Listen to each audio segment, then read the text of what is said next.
Thomas Paine, Sam Adams, Benjamin Franklin. These men spoke up for what they thought was right. From their courage came such documents as the Declaration of Independence and the Constitution of the United States.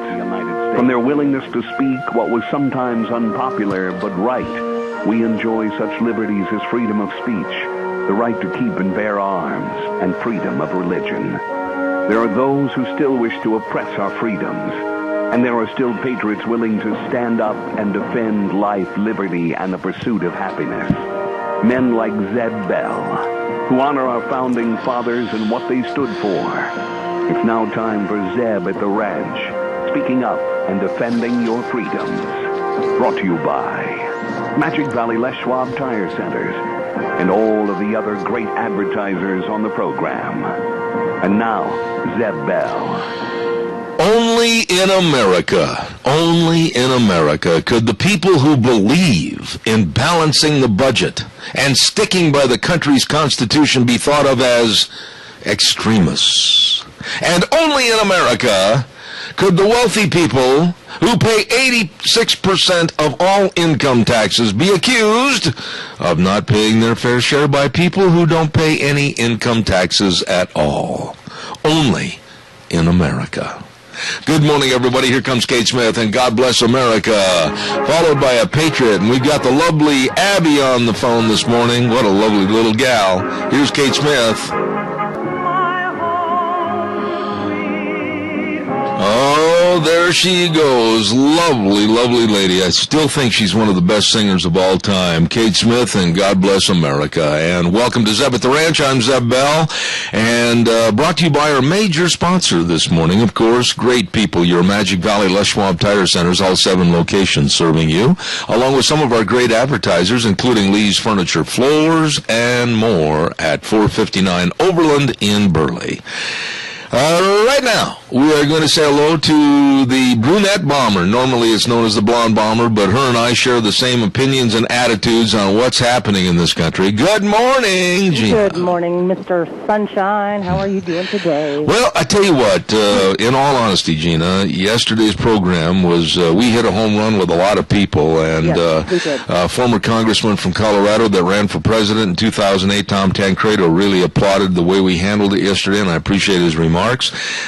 But we're going to get really down to the nitty-gritty this first hours, and we got a lot of things to cover, and I know you have a lovely young lady over there. I do. I have Miss Abigail on for the pledge and Mr. Michael Rogers on for the weather. Very good. Abby, good morning, and say the pledge, please. I pledge allegiance to the flag of the United States of America and to the republic for which it stands, one nation, under God, indivisible, with liberty and justice for all. You know, Abby, you're getting to be quite the young lady, and you get better every time you do that. Thank you. God bless you and your family, and have a wonderful day, okay? I will. Thank you so much. I tell you, she's a sweetheart. Oh, and right now it's time to talk to the number one weatherman in the country, and that's MichaelRogersWeather.com. Michael, tell us it's going to be a nice day. Yeah, well, every day is a good day. Some days are just better than others. Morning, everybody. Real quickly, the winter forecast for 2013-2014. I mulled over this last night, and, you know, I can sit up here and talk to you for 30 minutes. All you want to know is if it's going to snow. Yeah, it is. And we're going to get snow in all the right places. The National Weather Service is calling for wet for the Great Basin Intermountain West. And if you want to get into the specifics, you can give me a call at 907-750-7779. Temperatures will be above normal for the first half. I think we lost him. I think we did too. Ooh, I hope he calls back because we did lose him. I tell you what, Let's do real quick while he might call back. Why don't we go ahead and sell some cattle real fast? How's that? You got it. Thank you. Appreciate it, Gina. Hey, get set of steer calves there. Here, $31, 31, going out, 30. Oh, that's Merv May, the best auctioneer in the country, and I'll tell you what, he is good, along with Lance Udy and the rest of the staff at the Burley Livestock Sale Yard, 1100 Occidental Avenue in Burley. Burley. Sale time today, and they've got a ripping good sale going on at 10 o'clock this morning. Write that down. 10 o'clock this morning, you better be there at the Burley Livestock Yard. And the number to call, 678-9411. Let me go over some of the great cattle that are coming in to the sale today. Greg Peterson up at Cary. We've known him for a long time. Great team roper, nice guy, 40 head of calves. Kurt and Sherry Southern. Hello, Kurt. How you doing this morning out at Sublet? They're bringing in 120 head of real good calves. Tim and Barry Whitings over to Rupert. Hello, folks. How you doing? 100 head of yearlings, good cattle. Lyle Steed over to Stone, Idaho, 60 head of calves. Clark Ward up at Elmo, good family up there, 75 head of calves. Joe Gonzalez over to Paul. Hello, Joe. How you doing? 28 head of 8 to 900 pound. I believe, now, this might be steers. I'm not sure. I made a mistake and wrote it down wrong, but Joe's bringing in a good load of cattle. Bill Wickel up at Elba, 100 head of calves. Dave Zanino, it's going to be surprising to see if he gets out of bed in time to hit the sale, but he'll be there from Rupert with 20 head of calves. Aramo Ranch over to Neff. They're bringing in a semi-load of calves. Marty Bennett. Oh, my goodness. Remember Marty Bennett? He used to be a top-notch bareback rider. Lives over to Gooding, and he's a vet. Semi-load of cows coming in.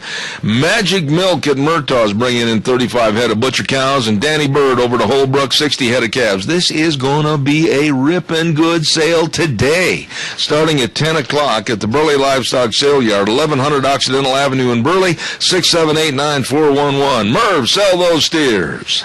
All right, a good set of steer calves there, here to get all the 31, 1.5, 31, 1.5, 32, 2.5, 3.5, 134, 4.5, 5.5, 5.5, 135, 50, 135.5, $7.35. Zeb Bell, get the bottom again. Yes, I did. Thank you very much, Merv. Great auctioneer. And let's check with Gina and see if Michael's back. Yes, he is. Michael, we lost you somewhere in the horizon of all phone calls. Give us quickly an update on that weather. I'm running a little bit late, buddy. Oh, no problem. Cloudy today, isolated showers. Cooler, 58 for the high, 38 for the overnight low. We're looking for a nice weekend when we get to Friday going all the way into Monday. There you have it. Hey, Michael, real quick, before you go, tell us what's happening, real fast synopsis, with the Ride for the Constitution, the truckers in the United States. Well, it's really starting to take shape right now. The truckers are already involved, but now they're getting everyone else. And just to give you a heads up, they're getting people who want to come across country all the way over to Washington, D.C. They're asking for four-wheelers, and anybody who wants to participate, there's going to be rest stops along the way, giving away free food for anybody driving all the way to D.C. to get their points.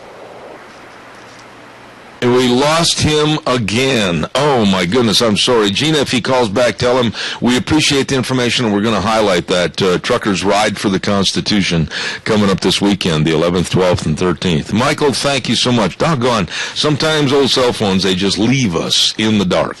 Hey, don't forget Ramsey Heating and Electric at 2600 Overland Avenue in Burley. It's hats off to Farmers Month, and believe me, they really do appreciate agriculture, and they know you're in a hurry. You're out there digging those spuds. Well, if you need cords, cord ends, fuses, whatever, they've got it all for you. All the power cords, you better believe it, at Ramsey Heating and Electric, along with the free cap, free popcorn and pop. Run in there and see them today at Ramsey Heating and Electric. Over 57 years in business, serving you. Stop in and see Ramsey's, where they provide warm winters and cool summers. Oh, and real quick, so I don't get behind, I want to mention to you, there is a big saddle up sale. Saddle up! Here we go, boys! Over at Valleywide Home and Ranch. And listen to this. On Friday tomorrow, they're going to be having from 11 to 2 chili dogs. Just $2 and free Pepsi with the purchase of a chili dog. But if you bring in 4 cans of non-perishable food and get your chili dog for $1, all proceeds and food donations will benefit the Minnecasia Shelter for Women.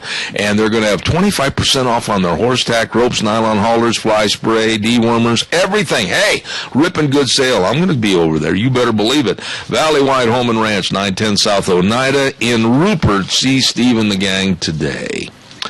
All right, calls are welcome and appreciated. 436-2244, 1-866-927-4587. Back in August, and I can prove this, it's on the archives. Back in August, I said that Obama's approval rating would be dipping into the 30s, and it is. What more can I say? Not that I was a smart overseer of what's happening. It just was panning out that people, the public, and you and I are seeing that this man is not the man that a lot of people voted for. You voted for him. Now what are your thoughts? This guy is coming apart like a cheap suit. He is at 37% and dropping.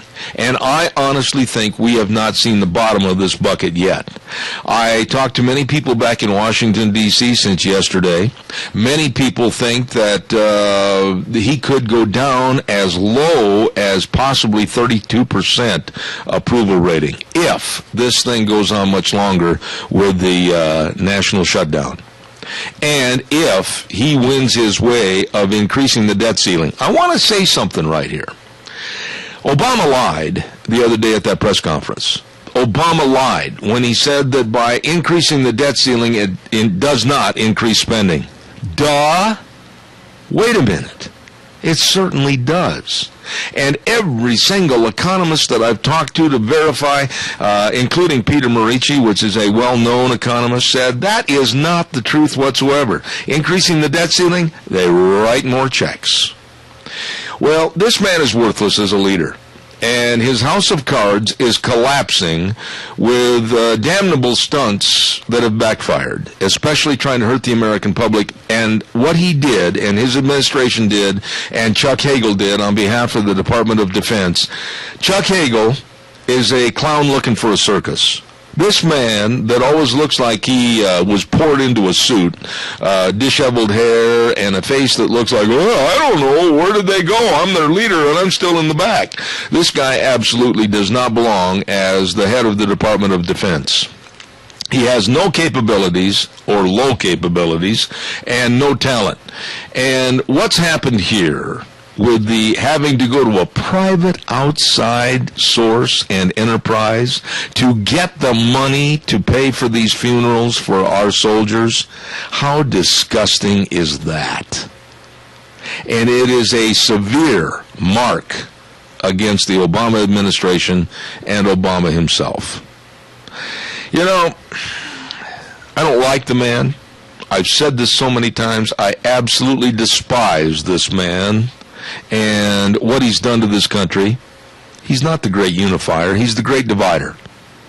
And I am absolutely shocked that in the course of civil conversation between anybody that wants to call in that's a Democrat, I would really like to hear somebody say why they support him, how they could support him, and how they could possibly support these policies. When you listen to these dyed-in-the-wool spokesmen for the Democratic Party, like yesterday, and always turning the conversation back over to say, well, the House of Representatives did this, Boehner did this, and said, no, stop for a minute. Pull the reins back and just sit on your horse and let him get some air. The President is the President of the United States of America. He has executive powers, and he is supposed to have a crew of people that inform him as to what the pitfalls are and what's going on at their daily meetings at 7:30 a.m. every day in Washington, D.C. I am not going to buy the fact that the President's hands are clean on any issue because he is informed. Do not tell me that he didn't know about these soldiers and these funeral expenses. Do not tell me that somebody in his staffs kind of hid that information until it's an, oh golly, look, I'm not buying that. And you shouldn't either. Calls are welcome, 436-2244, 1-866-927-4587. While I'm waiting for your calls to come in, I'm going to ask Gina. Gina, how are we coming through? It sounds a little fuzzy over there this morning. Everything coming through okay? No, it's coming through fine. Okay. I leave it to you, the guru of fuzziness, okay? That's one thing I hear the best. Okay, thank you, Go. Appreciate it. Rain for red, 134 South, 600 West. Highway 27, I almost choked to death. Over in Paul, really good people, 438-5065, the number to call, with the Reinke Pivot Sales and Service, the best, and they've got great Reinke rebates for this fall. As a matter of fact, They're also giving away a 40-inch flat-screen TV on October 21st, so stay tuned for that. They've got the pros that can help you. Frank Jensen, Skip Hilton, Brooks West, whether it's on the farm or industrial services for your water and irrigation, it is Rain for Rent in Paul, 438-5065. Your turn. Give us a call, 436-2244, 1-866-927-4587. Pete Hegseth, CEO for Concerned Vets for America, has been on our program. You've seen him on television many, many times on Fox and Friends and other network shows. He's disgusted with Obama. He said this morning he believes Obama did this insulting issue on purpose. He said that this morning. He said that the non-military funeral funding is a way to, here are his words, tighten the screws and hurt more people. That's what he thinks Obama did and why he did it, to tighten the screws and hurt people. That's what Pete Hegseth said this morning. And when you think about it, they've closed down Zion's, Grand Canyon, all these supposed federal parks, etc. How? How do they do this? Now you say, well, it's easy. They just sent the federal people over there and locked the gates. Well, wait a minute. Why are we accepting that? We should be walking up and climbing over the gates because that's our land. That's our tax-supported land. Who are they? Who are they to tell us that we cannot see our land? Who are they to close anything down? Who are they to stop a wedding over in Yellowstone Park that had been planned for months and months and months? Who are they to have armed guards at the gates to say we can't see our own land or observe different sites like the World War II site in Washington, D.C.? Who are they? A Gestapo? A group of absolute mafia thugs? Who are they to tell us, the taxpayers, our money goes to support all those issues? It's our land. Who are they? Now, isn't it interesting, when you think about it, federal land is not really closed down. Gee, I haven't heard too many deer hunters say they haven't been able to go on the deer hunt at the Forest Service land or the BLM land. How come? But they had to do the closures where it's going to hurt people the most. Grand Canyon, the surrounding businesses that are closed up. Who are these thugs and these punks of the Obama administration that they can cause this kind of hurt and just close things down when it's our land? It's ours. Call me, 436-2244, 1-866-927-4587. I'm not having any patience at all with these people anymore. I don't like them. I absolutely think it's time we ought to start a new organization. Let's see, what can we call it real quick? We'll start a program called RAID, R-A-I-D, Revolt Against Idiotic Democrats. Caller, be with you in just a minute. Don't go away. I'll be right there. Save on Shells, 1827 Overland Avenue in Burley. Oh, Anthony and Danny, the whole crew, they've got the new shells from ARE, many different models, from cab high to those that you can raise up. Oh, good ones. And a great selection of used camper shells, too. And service, I was very impressed with their service. How do I know that? Because I saved money, I got the best, and I bought a camper shell at Save on Shells, 1827 Overland in Burley. Don't forget, don't leave your valuables in the back of that pickup truck, hunting equipment, fishing gear, saddles, whatever. Cover it up. Get a shell today from Save on Shells in Burley. Good morning. You're on the air. Yeah, here they can put 35,000 illegals in the mall, the National Mall. They lock out the vets from the World War II Memorial, and that was built basically on donations. Yep. And What in the hell's happening to this country? I don't know about you, but I'm going to get involved somehow with the truckers' ride for the Constitution. I'm going to try to help somehow.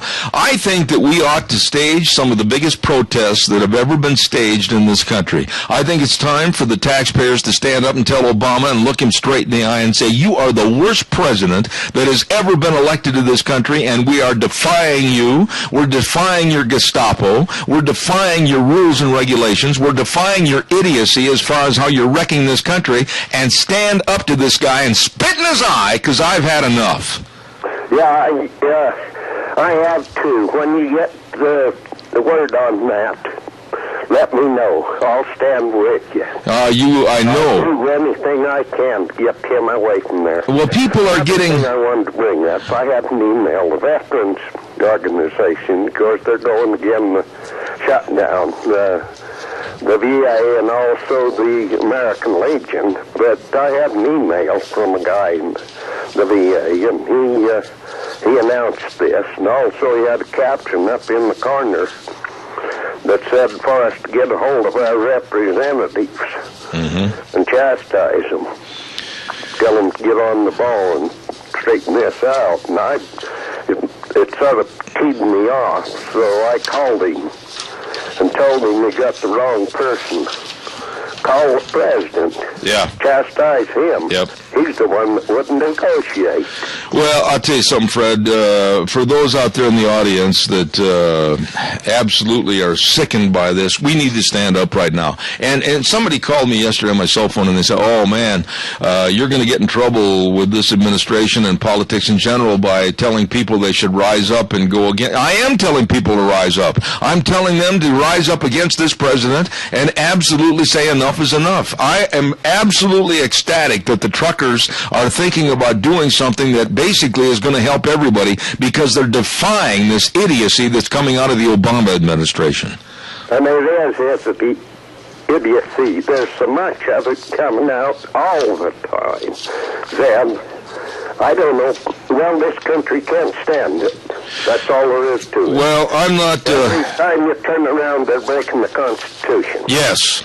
Yes. That is absolutely an emphatic yes. They are doing that. Fred, God bless you, man. I know you stand for everyone that is against what's happening right now, and thank you very much. God bless you. You bet. Thank you, Zeb, for what you do. Well, I appreciate it, Fred. Thank you. But it's time, people. It's time. People are getting madder and madder and more frustrated every day, and there's no reason for this. You know, one quick thought, caller, before I take you in. I've got to ask your patience. I got to get something in at the bottom of the hour, so please stay with us. Don't hang up.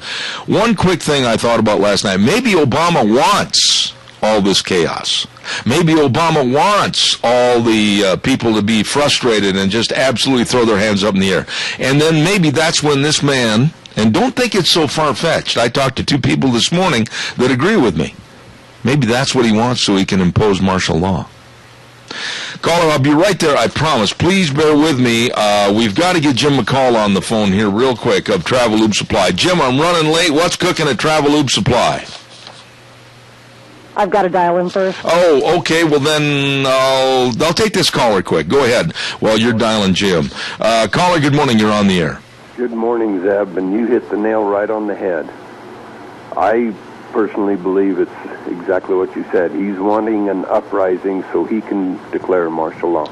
And really, somebody out there in Radio Land, some of the Democrats that have the dim light of a bulb that burned out, they're going to say, how dare you say something like that? But think about this. This man has really gone against the Constitution. He's imposed his will and his power with executive powers. What would ever stop him if all of a sudden chaos reigned because of a shutdown and he goes, I've had it, we're going to impose martial law? He's got us. Yep. Well, let's put it this way. That'll be his first mistake. I mean, America is starting to wake up, and we need to wake up more. There's still 37% of America that's still in the dark. Yeah. And they need to wake up. Yeah, and I'll tell you what, 37% is what his approval rating is. So if they all wake up, it puts his approval rating to 0, and then we win. God bless you, man. I appreciate your call. Thank you. You bet. Thank you. Now, I believe we're going to go right to Jim McCall, the owner-manager of Travel Lube Supply, 1050 West, 203 South in Heyburn, 438-8730. There he stands right outside the back door with a pink bubble rope in his hand. Good morning, Jim. Well, almost. How are you today? I am fantastic. What's going on at Travel Lube Supply? Hey, I want to remind everybody we're getting those pink bubble ropes in. If you have a special lady that has a four-wheel drive, or even just she needs a rope in her car, just in case this winter. Those are coming in this week. Should be seeing them anytime. Okay, now, pink bubble ropes. What do they sell for, by the way, Jim? That's a good question.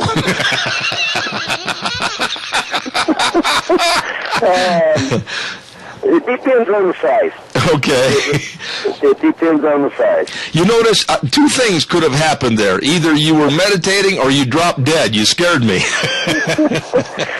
Well, I don't want to tell somebody something I don't know, so I'm going to tell you the truth. I don't know. Okay. Everyone's different, and you can order them different specs, different colors, so just depends. From now on, I will never ask you any questions about money. Okay. Hey, what else have you got real quick at Travel Lube Supply? Tell me fast. We have both. I have over 1,000 different sizes and types of fasteners. If you need a bolt, you need a hydraulic hose, day or night, weekends, holidays, give me a call. We're there at a phone call. We can get you set up. All right, now, ladies and I still got some trees left, too, if anybody needs some trees. now these are pine trees about 2 to 3 feet high, and all they have to do is come over and make an offer on them and dig them up and replant them, right? Okay. Yep.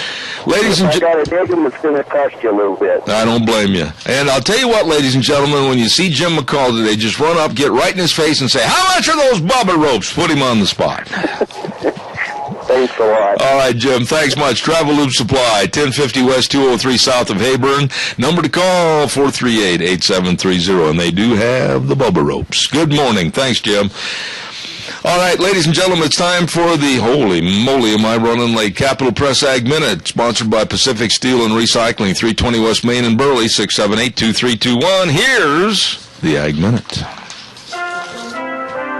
Today's Ag Minute brought to you by the Capital Press, the West Ag Weekly. During a year in which national barley production shrank by 2% to 215 million bushels, Idaho increased its crop by 4% and reclaimed its former status as the country's top barley state.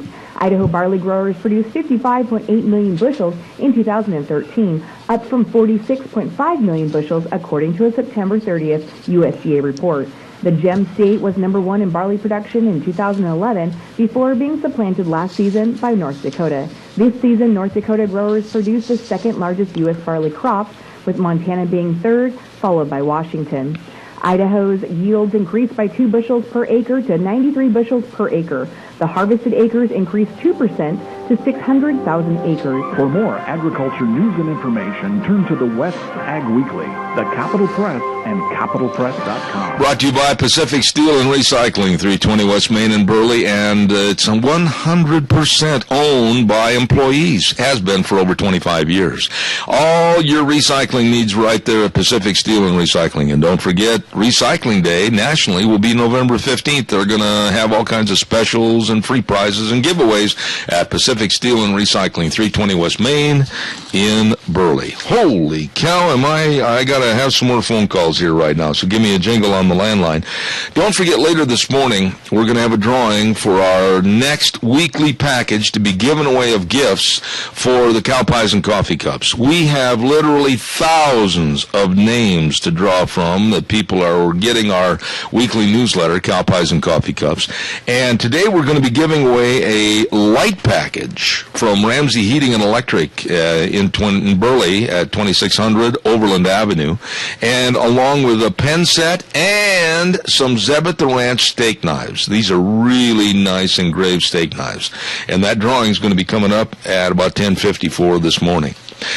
Don't forget, too, our friends at Gano Landscaping and Sprinkler Service. Now, I got to tell you, it's getting chillier out. I know the garden hose was froze going to the horses the other day.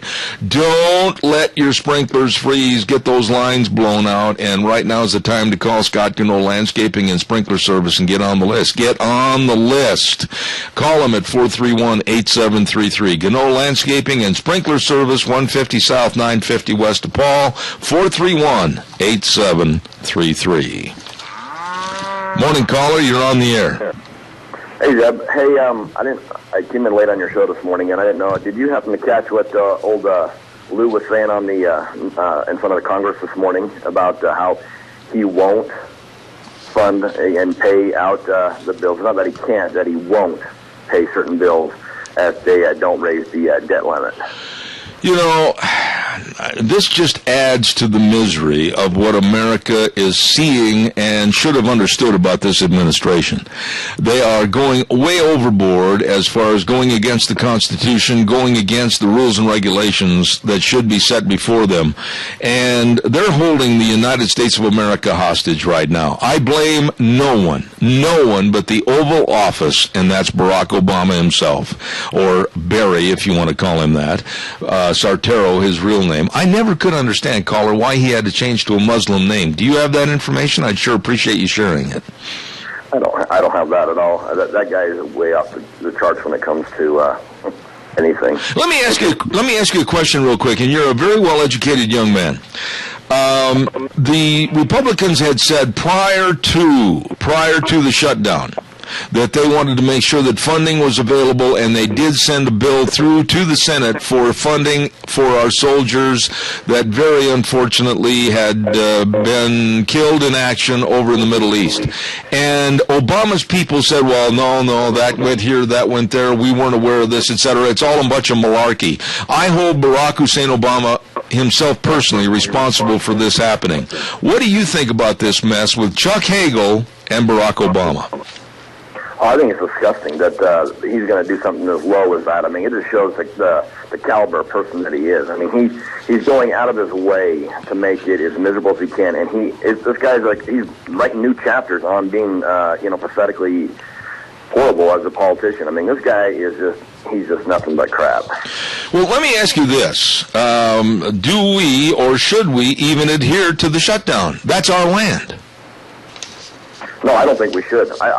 It's funny how, like up there in Mount Vernon, I guess what they were saying, they are sending, security to go up there and shut that down, and that's all private organizations, private land, and they're trying to close all that stuff down. I mean, this is ours.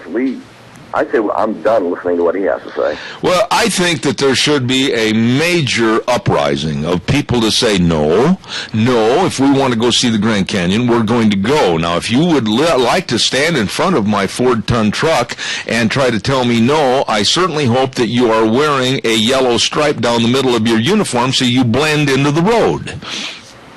Yeah, exactly. And I like what you were saying earlier on with the taxes and stuff like that. Hey, it's time for Americans to stand up and unify and take back this is our country. It's not the politicians' country. I mean, I'm just sick and tired of us giving these few hundred of people all this power, thinking that they know what's better than all of us. And, well, don't you think? Don't we take it back? Don't you think, honestly, that when you look at the overall picture of Obama, his administration, bending the rules, executive orders, not following the Constitution, that why are we so gullible as a people that we can't see that we're no longer a nation of we the people? It's turned into almost a quasi-dictatorship. Oh, exactly. And here's a good point. You know you're no good when people like Jimmy Carter goes and says that this guy's presidency's worse than his. Yeah. There you go. Hey, good point, man. Always good to hear from you. Thanks. Thanks. Oh, I tell you, folks, we got trouble in River City. And how many of you, honestly, sat there yesterday and watched that news conference with Jay Carney, the press liaison for Barack Obama? Oh, my goodness. That man, with his dark horn-rimmed glasses on, is one of the most pathetic little weasels that you could ever watch.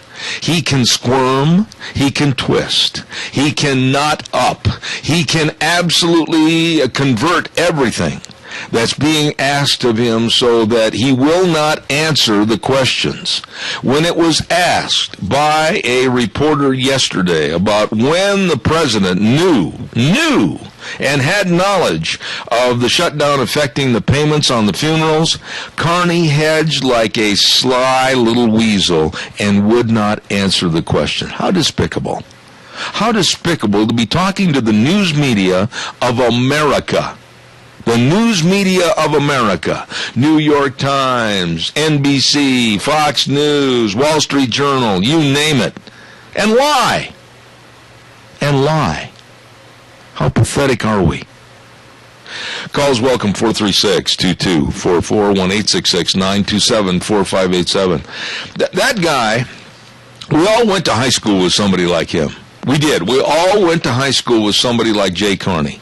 One of the little weasels, with kind of a high-pitched voice and just always kind of starting trouble or not being really truthful or being upfront. I went to high school with two of them. One we stuck in a broom closet, and I never will forget it, and don't you people out there copy this. Stuck him in a broom closet, and then we took a fire extinguisher. Well, never mind. I won't tell you the rest. Caller, I'll be with you in a minute. Don't forget Middlecoff, Ford Lincoln Body Shop. I've had this cough for the last couple of days. They can fix anything. If you've had an accident, a fender bender, or whatever, boy, they can fix it. I took my pickup in there after we'd had that devastating fire, and it looks brand spanking new. These folks are good. Middlecoff Ford Lincoln Body Shop, 1243 Blue Lakes Boulevard in Twin Falls. Call them. Tell them I told you to call. They are I-CAR certified, the only shop in the Twin Falls area like that, and they strive to make your vehicle repairs undetectable. They're good. Middlecoff Ford Lincoln Body Shop, 736-2490. Good morning, you're on the air.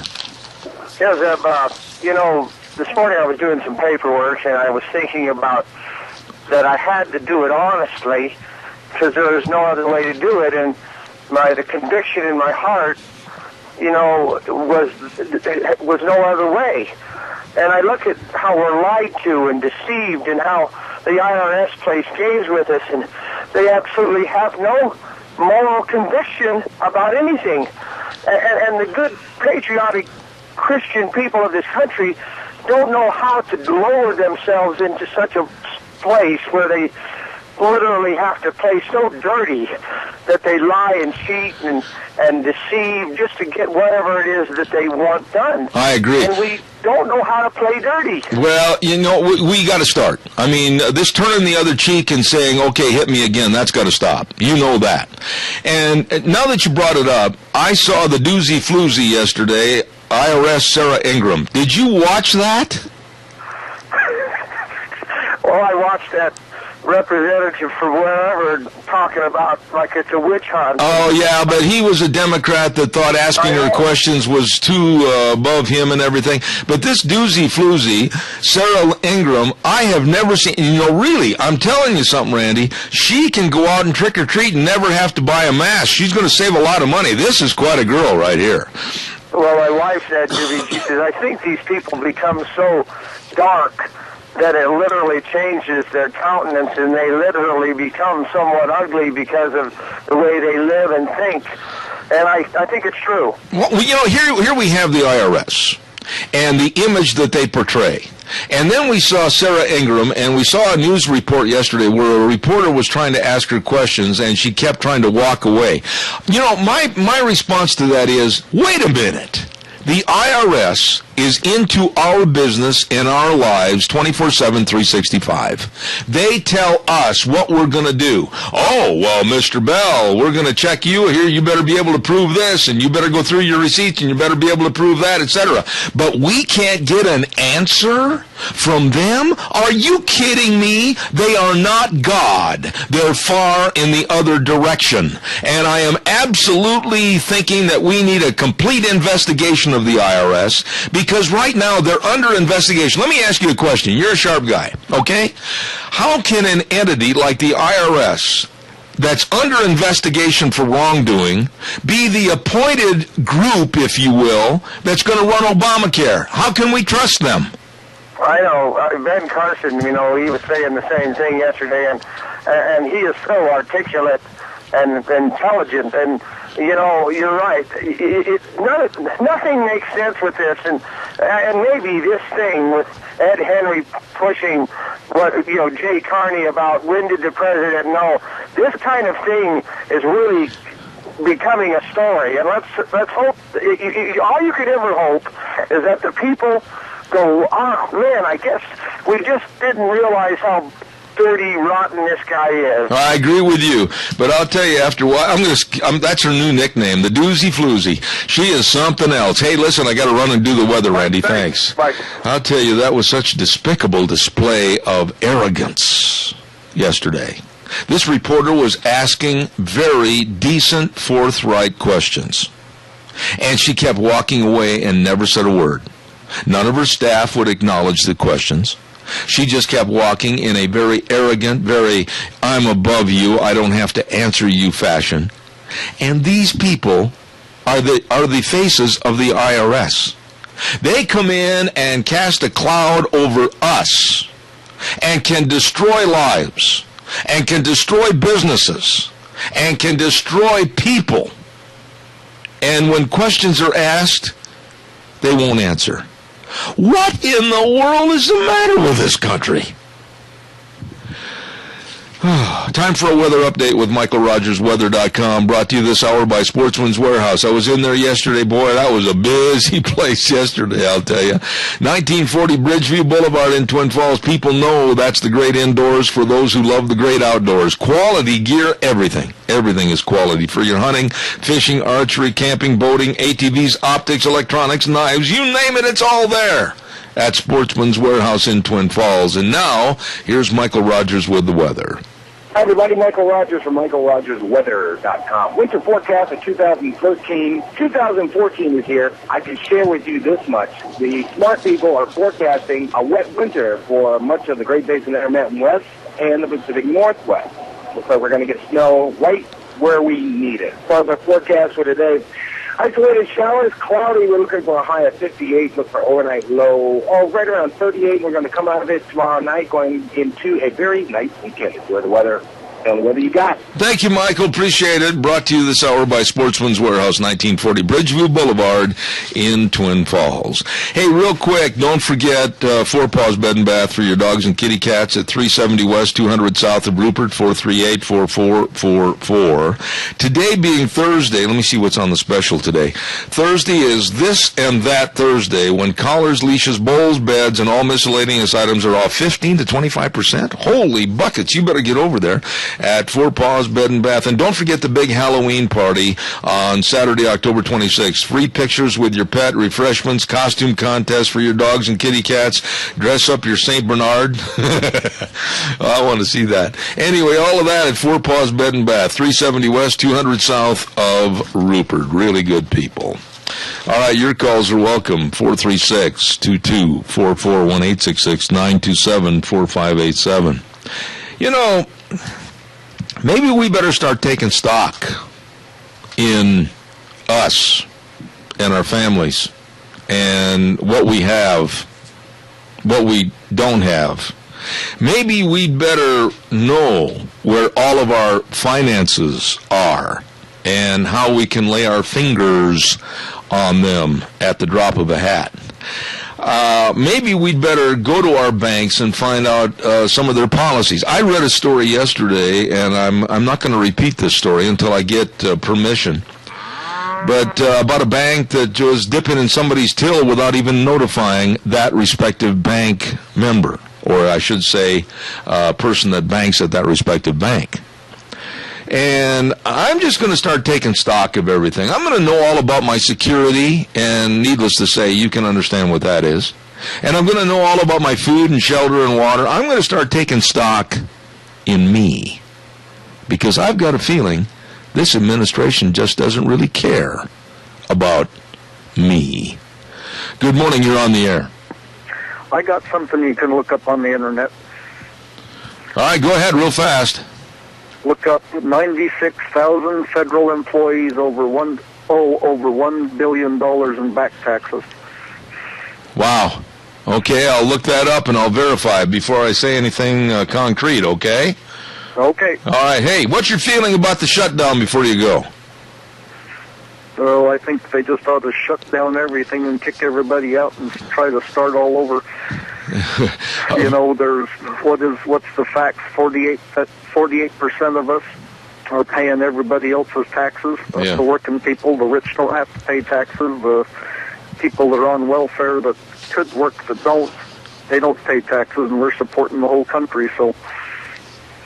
Well, I agree with you, and you gave it very eloquently in a simplistic form. You kind of summed up the whole problem. It's time to throw them all out. Sir, thank you for your call. Appreciate it. Thank you. Bye. Calls welcome, 436-2244, 1-866-927-4587. Yeah, I think we need to really look at our whole card. Yeah, if this was a poker game right now, we need to look at our whole card to make sure we're all protected. We need to stand together as Americans, like we the people says on the front three words of our Constitution. And I'm just not so sure that more trouble isn't looming with this administration. I don't trust this administration. I certainly don't like this administration. I don't have any faith that they are for you and me. Good morning, caller. You're on the air. Yeah, there's no difference between the IRS and the EPA, okay? So I know you're talking IRS this morning, but I just want to say that they're the same. They come out of the same bag. They don't care about anybody or anything else except their own little world. Well, you know, stop right there. Stop right there, because I absolutely appreciate your fact that you gave the analogy that they're both in the same bag. The EPA is one of the most mismanaged, absolutely most bloated, inflated messes that we have back in Washington that's giving us rules and dictates to live by. And here's another thing I want to say, and I want to see if you agree with me or not. There was a lot of balderrah about Mike Simpson, our congressman, being basically the head of a committee to oversee what they're getting as far as funding and everything. Oh, come on, give me a break. Have you ever heard him really stand up in front of a national news camera and say, I'm going to absolutely stop this, or I'm going to limit this, or whatever? No. I want to hear some politicians that have got some backbone. There's another word I was going to use, but I'm not on the radio. And I want to see some more forthright, in-your-face attitude, and I don't think we're getting it. No. And another thing on this shutdown thing, I did call my congressman yesterday morning and told him to stand his ground. Amen. And I don't care if the whole thing shuts down from 5 years. I could care less about it. But they better start, because if they don't do it, it's just going to come up again. I don't care whether grandma needs new shoes or what, but they better stand their ground, and now's the time to do it if they're going to do it. Really, let me quickly, you sound like a man that really follows this, and I want to get your opinion. What do you think about Obama at that press conference the other day saying that by raising the debt ceiling, it's not going to create any more spending? How dumb was that? Yeah, it's the dumbest thing. Well, how dumb is he? I mean, he's the same thing. He's dumb. The guy, he's hoping that nobody's listening to him, I guess. I don't know. Well, I appreciate your call this morning, sir. God bless. Have a good day. Thank you very, very much. I don't think the man's dumb at all. I think that he's probably putting up that false front Western building as a facade. I think he's sly like a fox. I think this whole administration is sly like a fox. I think everybody and the big money people behind him are sly like foxes. I absolutely don't trust this. I hope that the truckers that are going to cause a little conflict this weekend with the ride for the Constitution.com on Friday, Saturday, and Sunday, I'm all for them. I'm all for them. And if it works out so that there is some kind of a gathering at some of the exits around here, I'm going to be a part of it. I am going to be a part of it. I hope it's nationwide. And I hope it hurts, underline the word hurts, to the point where the administration gets the message. I really hope people can put up with a little bit of discomfort, a little bit of not being able to go someplace on time, and understand that we, the people of the United States, have got to start fighting back somehow. I really hope the people, especially the Democrats, get the message that, we're not going to take any more of this. The truckers are leading the way. They're ready to put their jobs, their livelihood, their time of delivery, everything on the line and fight for you and I. The least we can do is support them. Good morning, caller. You're on the air. How you doing, Zeb? Oh, I'm upset as heck this morning because I'm going to start a new group somehow I can't stand Obama and his policies. Well, I'd like to remind people about what's happening in the context of what took place. When Senator Obama ran for president, he promised the public that he would not raise taxes on a single dime. That's right. Okay? So he gets elected, and they cram the affordable health care bill down our throats and make it law. And so it goes to the Supreme Court, and the Supreme Court says, well, it's not a fee, it's a tax. Okay? So then rather than bringing the bill back to the floor, everybody assumed it was a tax. And then Obama is using tax code as an avenue in order to make all these unilateral decisions concerning waivers and favors to unions and what have you. So I just don't hear anybody talking about what the true problem is with the history of this thing. Okay, now let me pose this to you. And yesterday, did you hear? I got to say this quickly because I'm almost out of time. Did you hear Tom Tancredo on my program yesterday? Yes or no? No. All right. I asked him a question, and he said that my question was a very valid one. The Supreme Court passed on Obamacare, and then Obama, after they had passed on it, changed it 19 times. That should null and void the Obamacare as it stands, because he changed it after the Supreme Court had okayed it. I think it should be null and void and illegal. And I got to run to the news, sir, but I do appreciate your call. God bless you.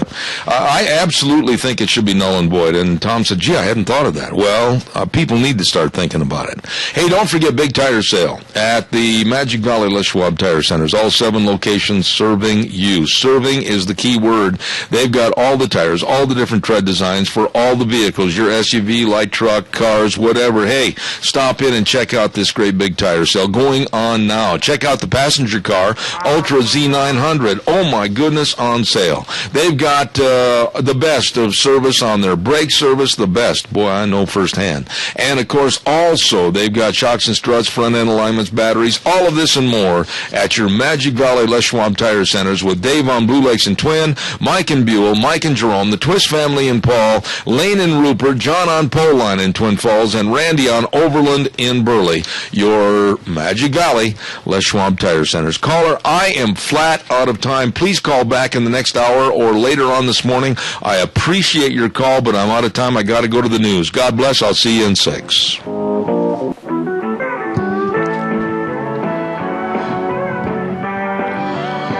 Welcome back. Hour number 2. Zeb at the Ranch.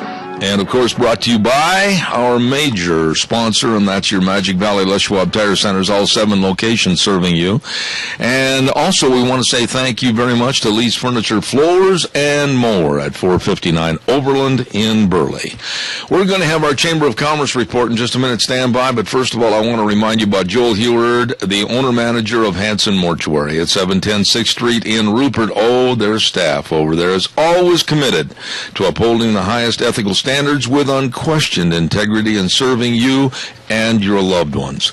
And they know, and they appreciate that absolutely it's a tumultuous time for anyone when a loved one passes away, and they pledge to serve you and your family as you want to be served. So please contact them today. We all should contact them for the pre-planning of our funerals to help stave off and eliminate a lot of the stress and worry for our families. Call them at 436-5636. Hanson Mortuary in Rupert.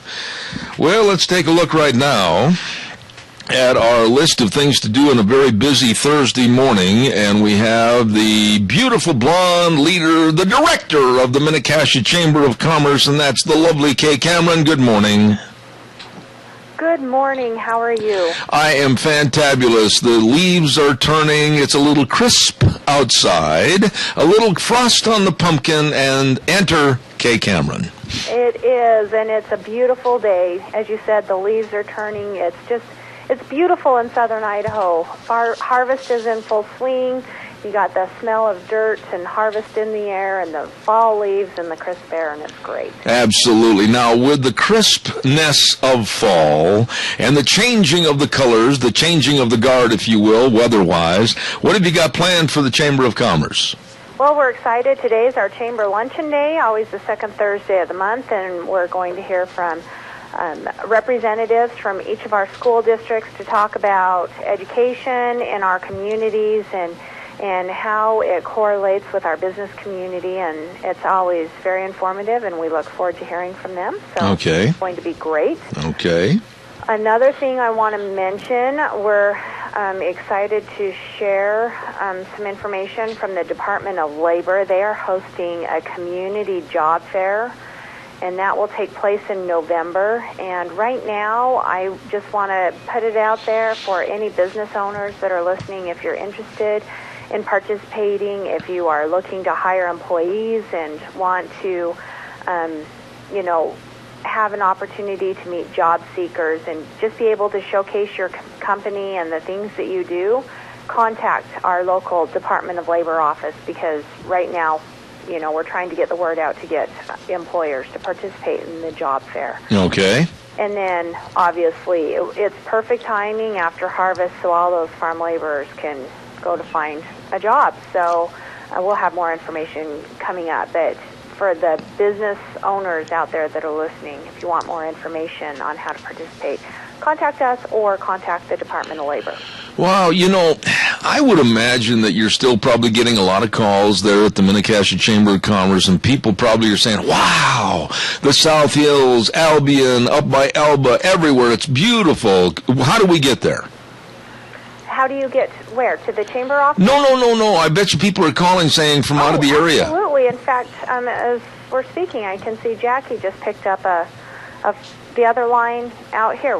Yes, people are calling nonstop. We have visitors still coming through. People just think that school starts and tourism season ends, but that is not true. Tourist season is year-round. People come year-round, and, yeah, we're sending people up to look at the fall leaves. It is really beautiful up in the hills. It's gorgeous. A lot of things going on out to the state park, Castle Rocks, as well as Lake Walcott. Beautiful time of year to get out and enjoy. Okay, now, anything else on behalf of the Chamber? And by the way, I want to compliment the Chamber. You folks, I don't think we say it enough, you have a wonderful and very interesting gift shop. We do.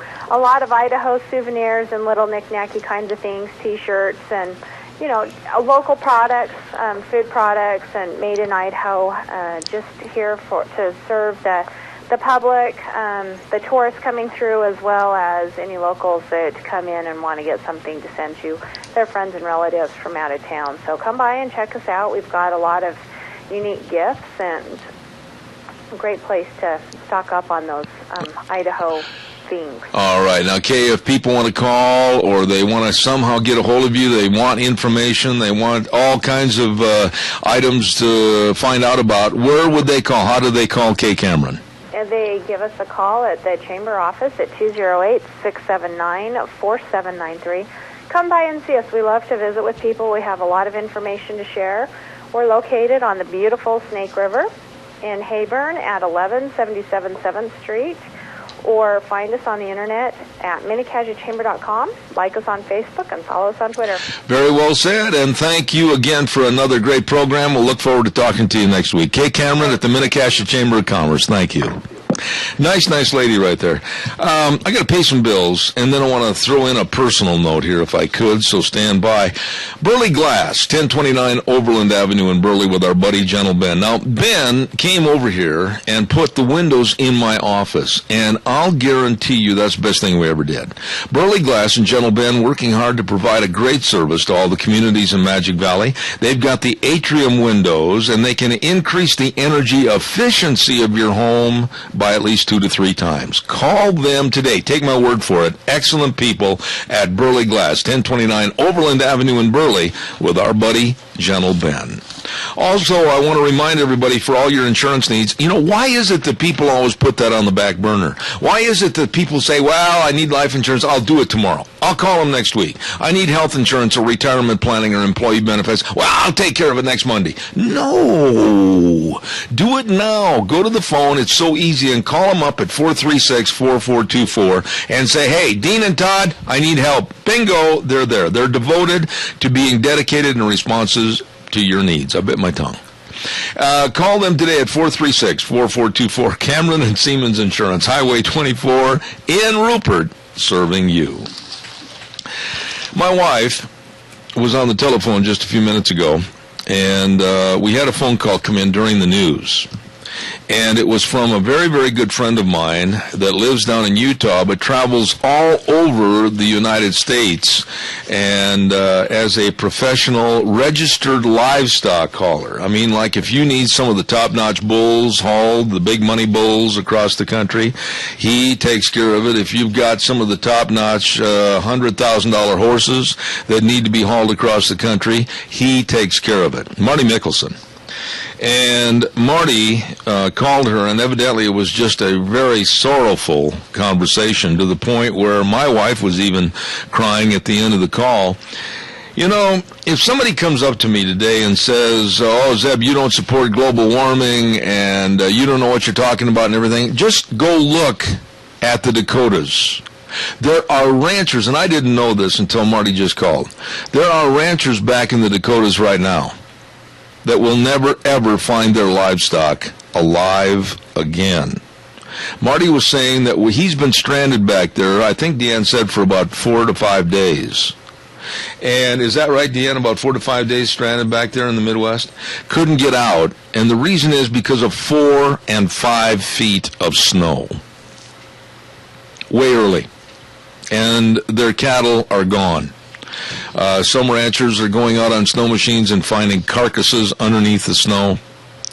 And when I hear things like this, I think of the Al Gores and the absolute phonies that yell and rail, and the environmentalists that are against everything from grazing to doing this and shutting everything down. And then I think of the sadness and the sorrow that these ranchers are going through right now, going out and finding the carcasses in the snow.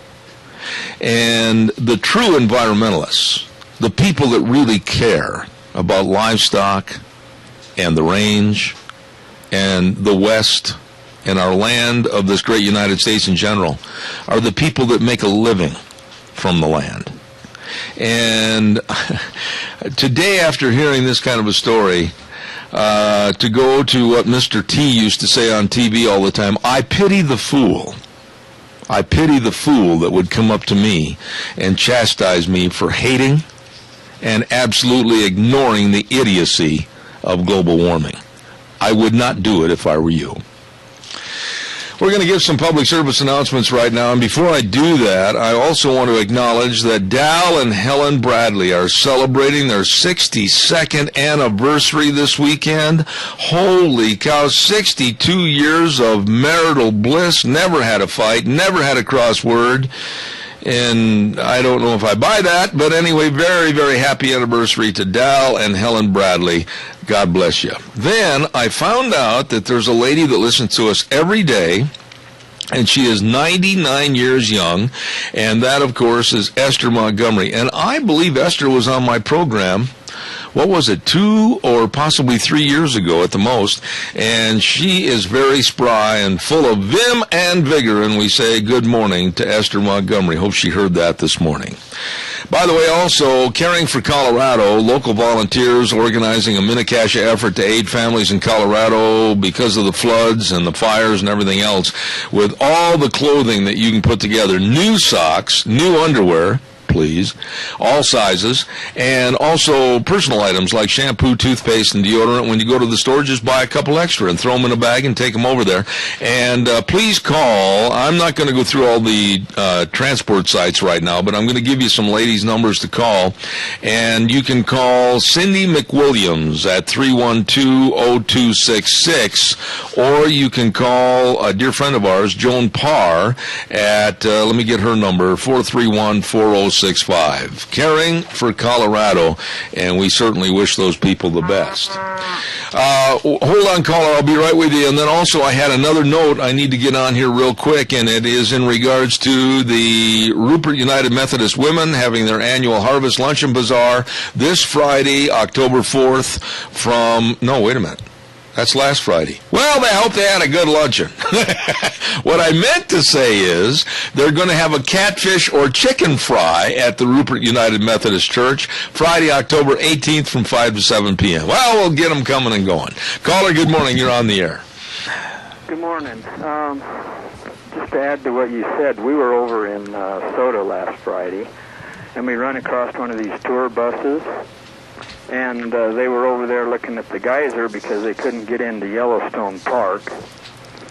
And they said that they had two other buses that were stuck over in the Dakotas in that snowstorm, and that they couldn't get out. But they were headed from Soda up to Jackson, and then they were going to have to detour around because they couldn't get through Yellowstone. But she goes, at least we're here and we're still moving. And she had people from Sweden on the bus. And she goes, you know, at least we're not stuck in the Dakotas in that snow and can't move and can't get out. You know, I think, honestly, the news media in general has absolutely avoided that story or averted from covering that story as to the heinous weather that's back there and just destroying cattle operations and just messing with people's lives. I think they do it on purpose because I still think the liberal news media is so much in bed with the Al Gores of global warming, and I find that to be a shame. But I also want to comment on what you just said, sir, about the tour bus not being able to go through Yellowstone. I find that despicable. People have planned vacations. People have planned these trips for years at a great cost out of their pocketbooks, and honestly my attitude is take the bus, run over the gate, and go through just the same as if there were no shutdown. This is our land. This is our land, not Obama's. This is our tax-paid-for land, and I'm sick and tired of having this dictatorship, this Gestapo, tell people they can't enjoy certain things in life. Yeah, I agree with you 100%, yeah. She said that they put those cement barriers out there and, you know, blocked the roads all off so you can't even drive through it, let alone, you know. Sir, you're probably smarter about this than I am by a long shot, but how much do you think it cost, money-wise, to put those damn cement barriers in the way? It took money, didn't it? Yes, and it takes money to pay those people to block it off, but they can't pay them to have it open. There you go. I am so adamant that it's time to rise up and spit in their eye and tell them that we as the American public, we the people, have had it. You're not closing our land down. You're not going to tell us what to do. You're not a dictatorship. You know, really, we got to stand up and say, no, if I want to go someplace, I'm going to go someplace. Yep, I agree with you 100%. Thank you for your call. I appreciate it. Thank you. Why is it that, I can see the emails right now. Oh, that radical Zeb Bell. Oh, the left. Well, we got to get him off the air. We got to do everything we can to shut him down. Oh, my. Why is it that we have to listen to this garbage? Why is it that we have to listen to rules and regulations? No, you can't go there. No, you can't attend that park. No, we're going to put up all the money to block you out, whereas the money could be used to let you in. Why do we listen to this? This is our land, the United States of America. I am and you are a taxpayer that supports this. I will not listen to a president, and I'm giving him much more than he deserves, that wants to be a dictator. Why? This is our land, and they're closing it up. It's ridiculous. Calls are welcome and appreciated. 436-2244, 1-866-927-4587. Please, I'd like to hear what you have to say. Let's not forget our friends at Let's Ride. Oh, my goodness sakes, let's see. Time to clean house at Let's Ride. They've got generators and lawnmowers and power equipment. They've got them all at really low prices. And it's time to think about snowmobiles. Oh, yeah, you better think about snow machines. They've got all kinds of snow machines over there, the new 2014 models. And I keep telling you this, but it's really serious. Get your watercrafts winterized now before it's too late and they all freeze up and then, oop, you got a problem. They've got the best doggone guys in the valley with the parts department, too, and the service department. And you stop in and see them today where the fun is sold. Highway 24 between Rupert and Burley. Let's Ride. Open Tuesdays through Saturdays, 9 to 6. Really, really nice people.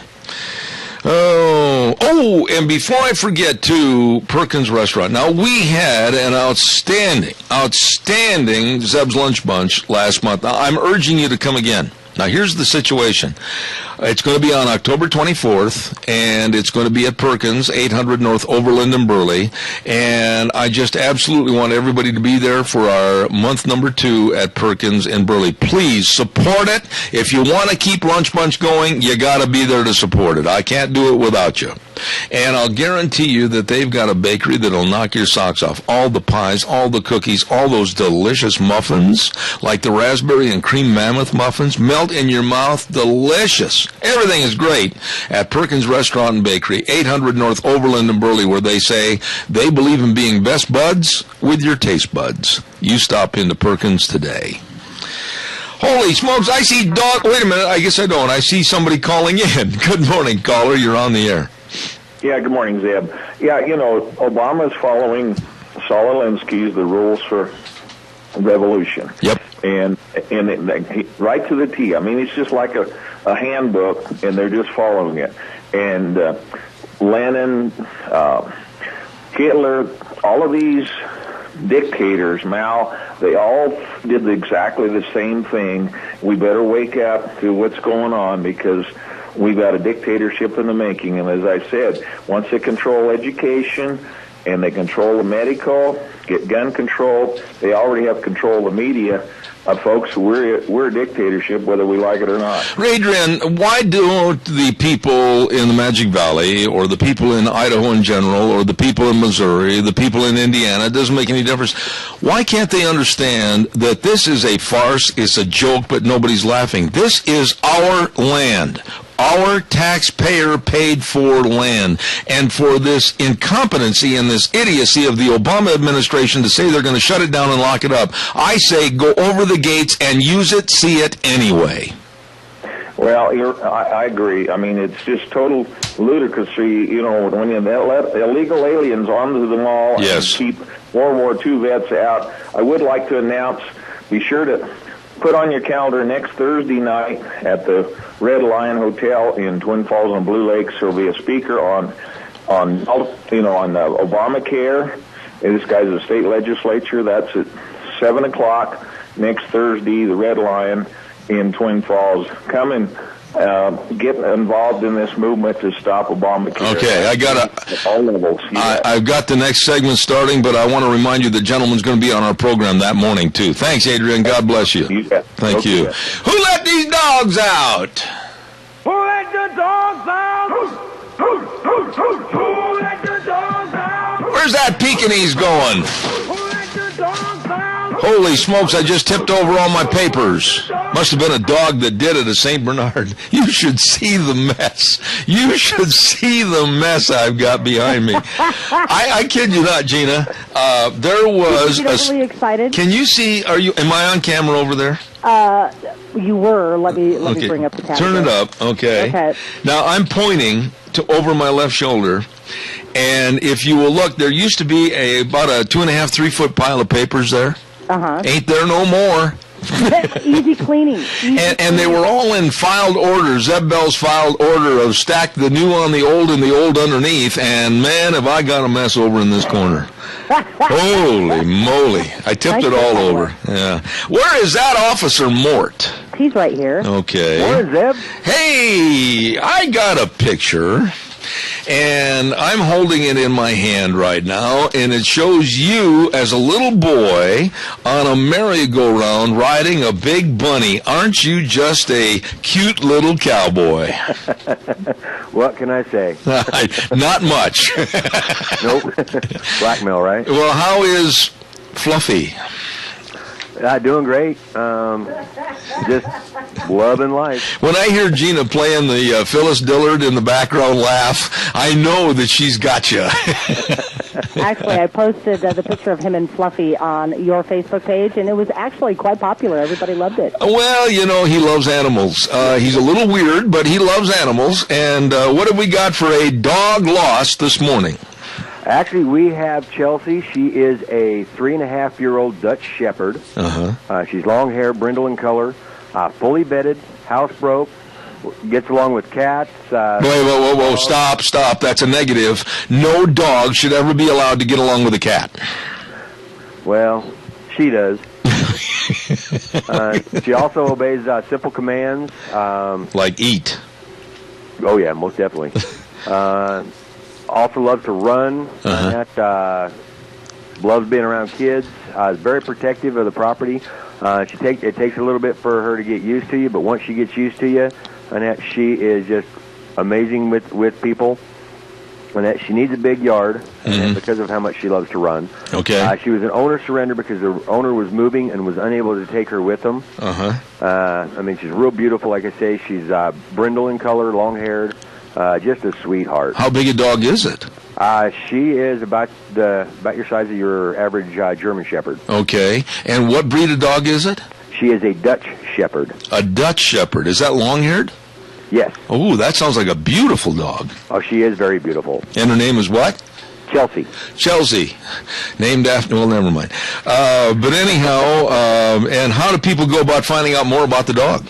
All they got to do is call the facility at 438-2200 or call me on my cell phone at 670-7268. Okay, and you're still accepting donations of, like, towels and all that kind of stuff? Towels, bedding, dog food. We're also looking for volunteers that can contact us who want to help us with starting to remove some of the stuff in the new facility area that we're planning on moving to. We're needing volunteers to help with tearing out carpet, painting the concrete floors with some special concrete paint. Also looking for people, Annette, that are wanting to maybe sponsor a kennel. And Annette, basically, you purchase a kennel for us. Annette, we put a plaque on it saying that this kennel it was sponsored by either a business or if you have a deceased pet that you want to have honored. Annette, we'll put that deceased pet's name on the kennel for you. Just anything that we're accepting anything that we can to help us be able to get into this larger facility. All right, and the number to call, Officer Mort, Minidoka Animal Control. 438-2200 or 670-7268. All right, Ken, God bless you, man. Always good to hear from you. Have a great day. And God bless you, Zeb. Who let those dogs out? The dogs out! Who let the dogs out? Dog Nation and Officer Ken Mort, good friend of ours. Appreciate all of his help. He loves dogs, and he does a great job. Good friend. Hey, it's time right now to talk to a lady that I always look forward to on Thursdays. She's very, very knowledgeable about politics, and I'm going to say to the microphone this morning, good morning, Rita Ramsey. How are you? I'm good. How are you? Rita, I had a list this morning of about 10 different topics that I wanted you to converse about. And, you know, I'm just going to wad that list up and throw it in the garbage because I think I can sum it up in a 4-letter word. We are in a mess. I have never, in my 66 years, seen the United States on such a edge of a chasm like we are right now, with a complete debacle of leadership with the Obama administration. This is a mess. It's embarrassing. Our country deserves better. What are your thoughts? No, you're absolutely right. And as I was coming in, what I do is I have a really, really small office in the back in the north end of the shop where we have a computer and stuff, and it's the only quiet place that I can take a few minutes. So as I was coming back here and fired up the computer and got near the phone and closed the door, I thought, oh my gosh, I could spend 2 hours on the radio with them this morning. There is so much stuff. And this is the part that's really sad, is all this stuff is just coming at us just like crazy. And I still think it's that Cloward and Piven thing. You overwhelm the system, and pretty soon you can just take over. And I know that's where this is coming from, is there's just one thing hits you from the side and another thing hits you, and you're kind of saying, well, what happened with the IRS? How come they're not paying attention to anything like that? And what about Benghazi? And it's all kind of pushed to the back burner to divert our attention. Well, yeah, see, that's what I had done. I made a list of all the different items that are supposedly being taken care of and having questions thrown at this administration. But then all of a sudden, with the shutdown and talking about the debt ceiling, and then about something that just made tears come to my eyes, the lack of caring from this absolutely sick administration about our veterans and our deceased veterans coming home from overseas. I drew the line and threw the list away because no matter where you turn right now in the news, Obama has his fingerprints on every single thing that's negative. Well, you know, I heard, I think it was from the Washington Post, had written an article earlier this week, and they called the White House the Spite House. And that's because all there is spite coming towards the American people from there. I had just kind of gone through some of the top stories that were on a news website that I look at every day. And there was one that says, park officers remove handles from public water fountains. I mean, for crying out loud. My you know, goodness. They're doing just the stupidest things. If they were just smart about it, they'd say, you know what? We don't have people to man places, but it's open. Rita, you can do what you want. Rita, stop right there. Let me ask you a question. And if I'm wrong, tell me I'm wrong.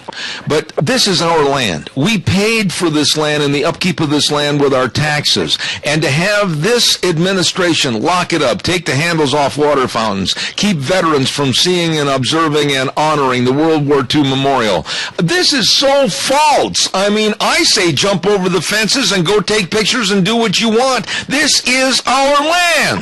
Well, and that's just it. If you wanted to go in there, they wouldn't let you. I had an article of a fellow who was over at the Lincoln Memorial mowing the lawns, and the park rangers came over and said, "You can't be here doing that." And he said, "Well, why? Nobody's doing it, and I just thought I would do it to keep it, to keep it looking nice, and it's the American thing to do. And you get out of here. You can't be here." It's like, you know what? They should let private people do what they need to do while they're shut down. How can they legally, and I mean, nobody's really pressing this except the truckers in this country, and God bless the trucking industry for saying enough is enough as they have their ride for the Constitution. They're the ones that are leading the charge. We all should lead the charge. We all should tell Obama, listen, dude, we're going to go do what we want to see do in this country, like that wedding over in Yellowstone that had to be canceled. They had planned that for over 3 months, and now all of a sudden some big dude that tries to play Smokey Bear with a gun on his hip says you can't come in. This is damnable. Well, it is. It's horrible, and this just goes to show us that when the government's involved in everything, they are involved in everything, and they can just bring everything to a halt if they want to. And that comes back to the deal where, and I've mentioned it on your show before, and we're trying to get a little bit more information out to people, and hopefully our legislators will be addressing this in January. We're going to be checking with them. But that's on this Federal Lands Council thing, the American Lands Council. We have got to get our federal lands back in the hands of our individual states so that we're taking care of them. We're making money off of any of the resources that are harvested, and it's brought into our things, and we're taking care of it. Because if you look at the forests, they haven't taken very good care of it, and they've just let them burn down, and now we are just burned down to nothing. And if we would have been logging and taking at least even the trees that were dead out of there, that would have eliminated probably a lot of the problems. Rita, I said something a couple of days ago, and maybe you heard me on the program, and I took a lot of heat for it afterwards by some of the liberal left that lives here in the Valley that doesn't have the backbone to call in on the program, but they'll snipe at me later. But when you look at all the chaos that's going on in this country right now with people that are out of work, that are government workers, and you know government workers that are home right now. I know some government workers that are home right now. They've got bills to pay. They've got groceries to buy, and they're very scared right now as to what's going to happen. And you look at all the chaos that's going on and all the shutdowns and the heavy-handed attitude of the government, and I'm sitting there saying to myself, wait a minute.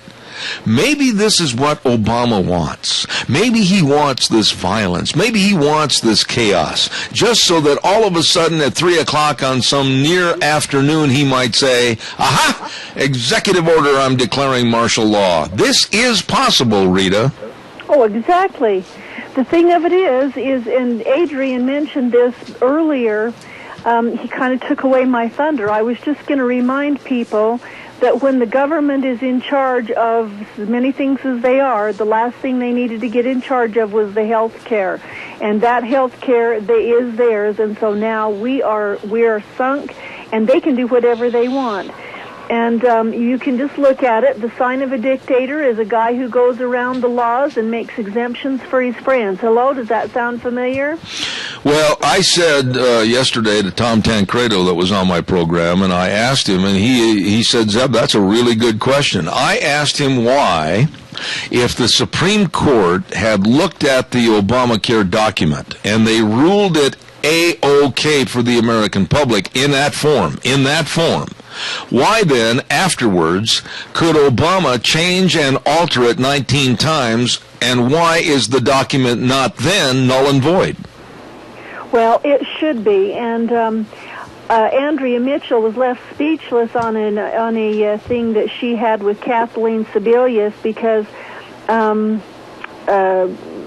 Sebelius said if we got what we wanted, which was a single-player plan, this wouldn't be a problem. In other words, they're ready to just take out, and all these insurance companies who thought they were helping out and going to get a lot of business, they're going to be out of business. Doctors are going to be out of business, and we are going to have a one-payer plan, and that's the Uncle Sam, and then he's going to start rationing it because they can't take care of all of it. Absolutely. Now, right there, I'm going to inject something.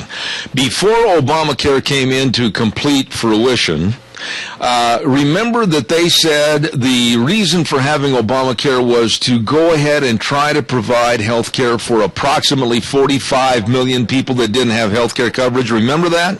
Oh, yeah. Now the word comes out, Rita, that even after the implementation of this very heinous act called Obamacare, there will still be 30 million people that won't be able to get it. Yep, that's right. And everybody else that had it and signed on is going to be paying a fortune for it, way more than they ever paid before, and it's just going to cause people to go broke. This is the way that I see it, and people say, well, how can you make him do it? How are they going to make him do it? Well, they can't make him do it. Well, yeah, the deal is that they'll make them file tax returns. If they hadn't been filing because they didn't make enough money, they're still going to make them file them, and they're going to be in violation of fines.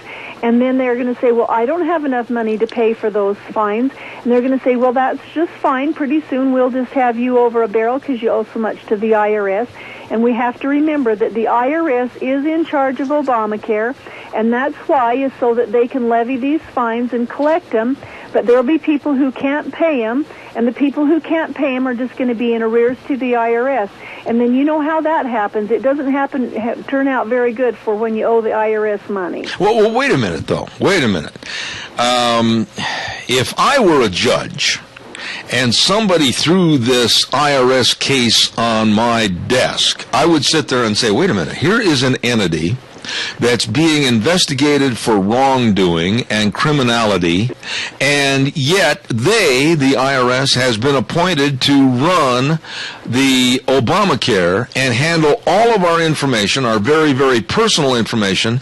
I, as a judge, would say, whoa, wait a minute, until we get all the facts in on the IRS and their negativity and their criminality, nobody with the IRS is going to touch one thing with the American public. How come that's not being pursued?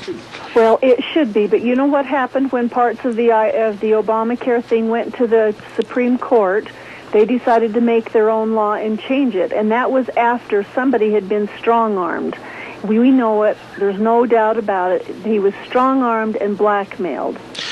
I really see some danger here, because when they had this, I called her first hour the doozy floozy. Did you see Sarah Ingram? Boy, she's scary as a Halloween character.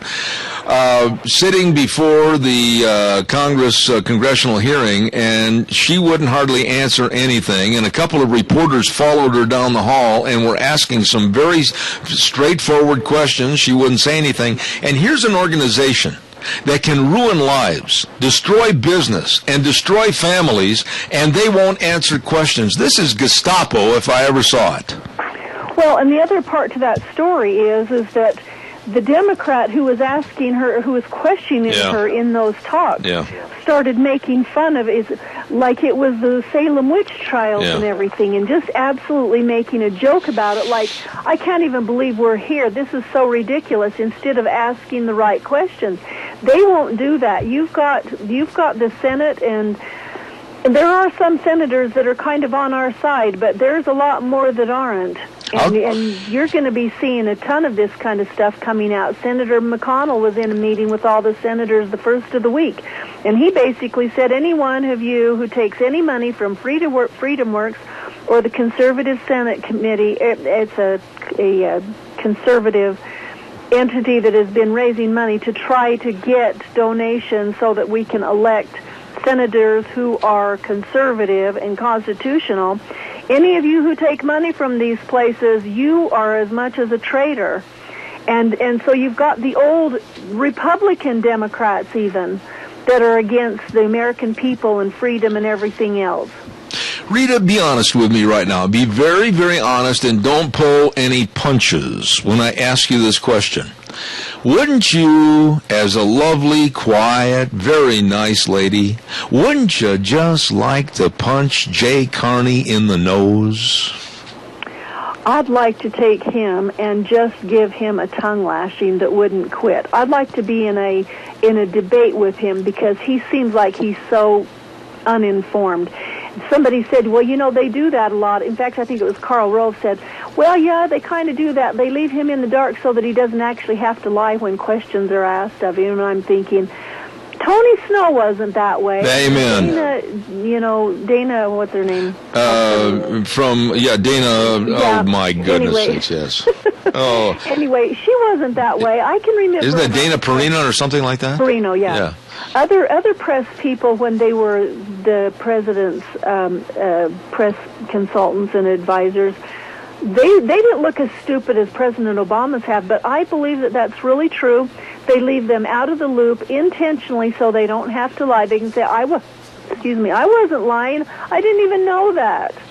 I've got to do a commercial break and a weather forecast. And when I come back, I want to ask you about I think it's mandatory, a replacement today of Department of Defense Chuck Hagel. I want to get into that next, okay? Stand by.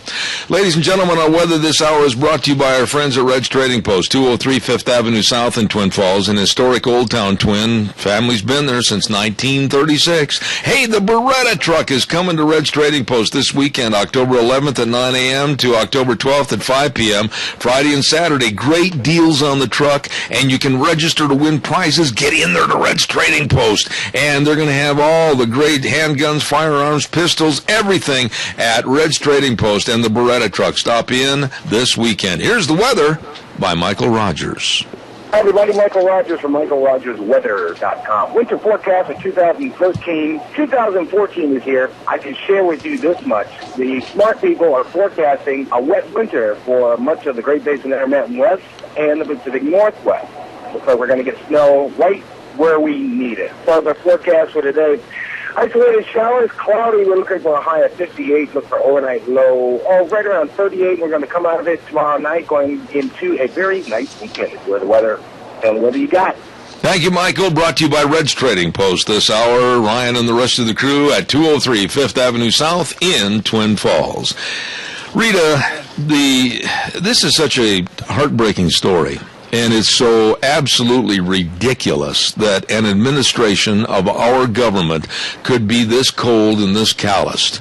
The way they are treating our military heroes that died in the Middle East, they're just absolutely uncaring, their unemotional attitude, especially through the Department of Defense and Chuck Hagel. I am appalled, and this man that looks like he was poured into a wrinkly suit needs to be replaced. Well, he does, and when he was put in as the Department of Defense, or the Secretary of Defense, he was opposed by a lot of Republican people because of his views and everything. He was in the pocket with Obama. He was not Republican. He didn't see it our way as conservatives do, and he even seemed to be that he was somewhat anti-military, and how you could be part of the military and then be anti-military just makes me wonder. But he just is not he's been bought off, and that's all there is to it. Nobody in their right mind would let this thing happen with the government shutdown without having a backup policy and saying, there's some things that we have to do, and we have got to keep track of our military. We've got to make sure that if we have any military deaths, that we can deal with them and take care of them, show the respect that we need to. But it's just like, I just keep saying this over and over again, and I hope that there's nobody in the audience that takes this personally, but you know what? These people who are in administrative positions right now are the hippies when I was a teenager, and they didn't care about anything. It was a me, and just snag all you can from somebody else and just let it go, and to heck with the rest of the country. I agree. Before we run out of time, and I've got roughly about 5 minutes left here, I want to ask you about the rally, the immigration reform rally that was held on the National Mall this last week. Obama purposely let those people come in and purposely held everybody else out from the World War II memorial, etc. I am so appalled at this and I asked this question and I want you to respond. I said to Frosty, and I also said to Tom Tancredo, why? Why are we risking the lives of Border Patrol agents on the border to go and capture 1, 2, 10, 12, whatever, illegal aliens coming across the border when there were 35,000 at the National Mall that we should have played rawhide, had them up, move them out, loaded them up, and taken them back to Mexico? They were allowed to run free and not get any charges brought against them, so why are we bothering with ICE and the Border Patrol? Not only were they allowed to run free, they were actually bused, probably at our expense. That's to right. go up there and do that. But the question comes up, though, and I want to read you a quote on this morning, and I had it from a couple days ago, and this was by Shannon Moorer, a spokeswoman for the March for Immigrant Dignity and Respect, and she said they're going to be allowed to go ahead because it's a First Amendment activity. Rita, these are illegal aliens. They do not go underneath the First Amendment and its rights. They have no rights according to the First Amendment. They're not citizens.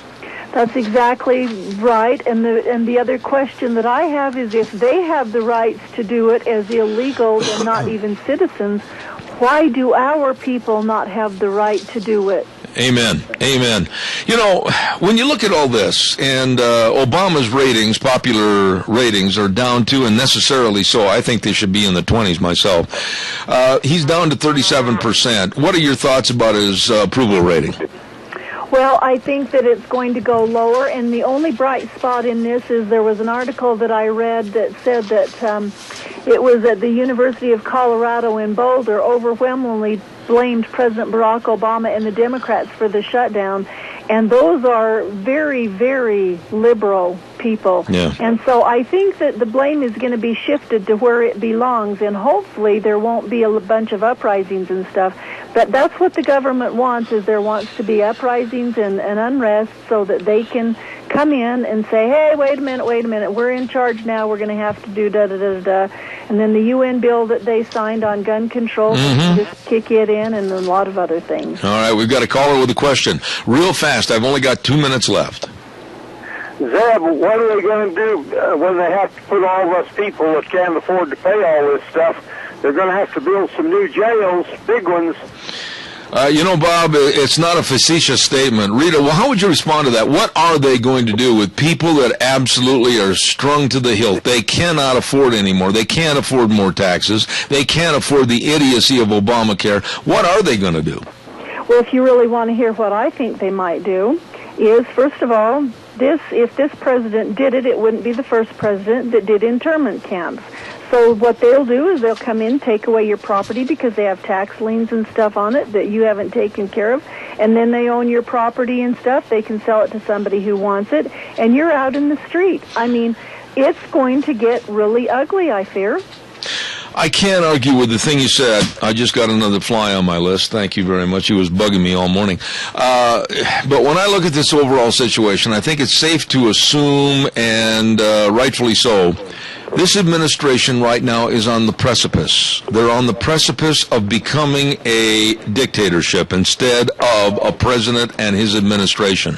I fear for what's going on in this country, and I'll be honest with you, Rita, if this debt ceiling and the shutdown goes past the 17th, all bets are off as to the chaos that's going to happen in this country.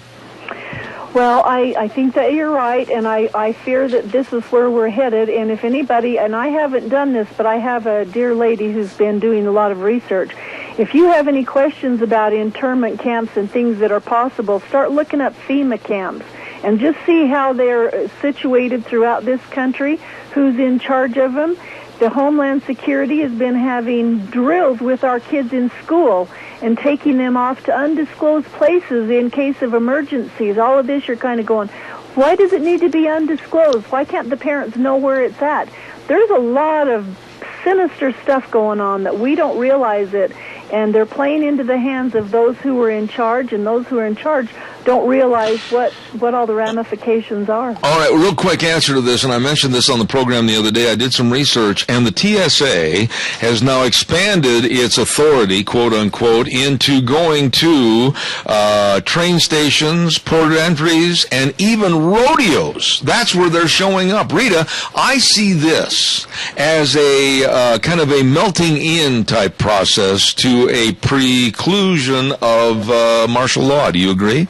Absolutely, and when they have just literally given sheriff's departments thousands and thousands of dollars to buy this and buy that and get prepared for this, and making them think that it's in case of a national emergency or a terrorist attack or something like that, there's an alternative reason that they're doing it, and these sheriffs better get their head into the books and start looking into it and see what's going on, because they've been taken to the cleaners just like everybody else who gets government loans and government free this and that. Once you get into it, you are stuck. It's the same thing with Common Core.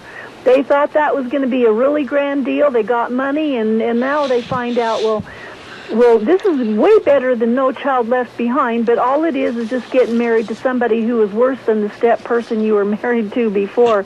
And it's just getting out of control, and it's because people will not become knowledgeable and get together with other people and find out what is happening and what needs to be done so that we can stop all of it. All right, Rita Ramsey, I thank you. I had 1,000 other questions to ask you, but I don't have time this week. God's blessings to you. Thank you, Rita, for being on the show. Okay, we have Tea Party meeting tonight at 7. We'd like everybody to stop in and help us decide what we need to do and listen to the speaker that we've got. Thank you. Thanks, Rita. Bye-bye. Thank you much.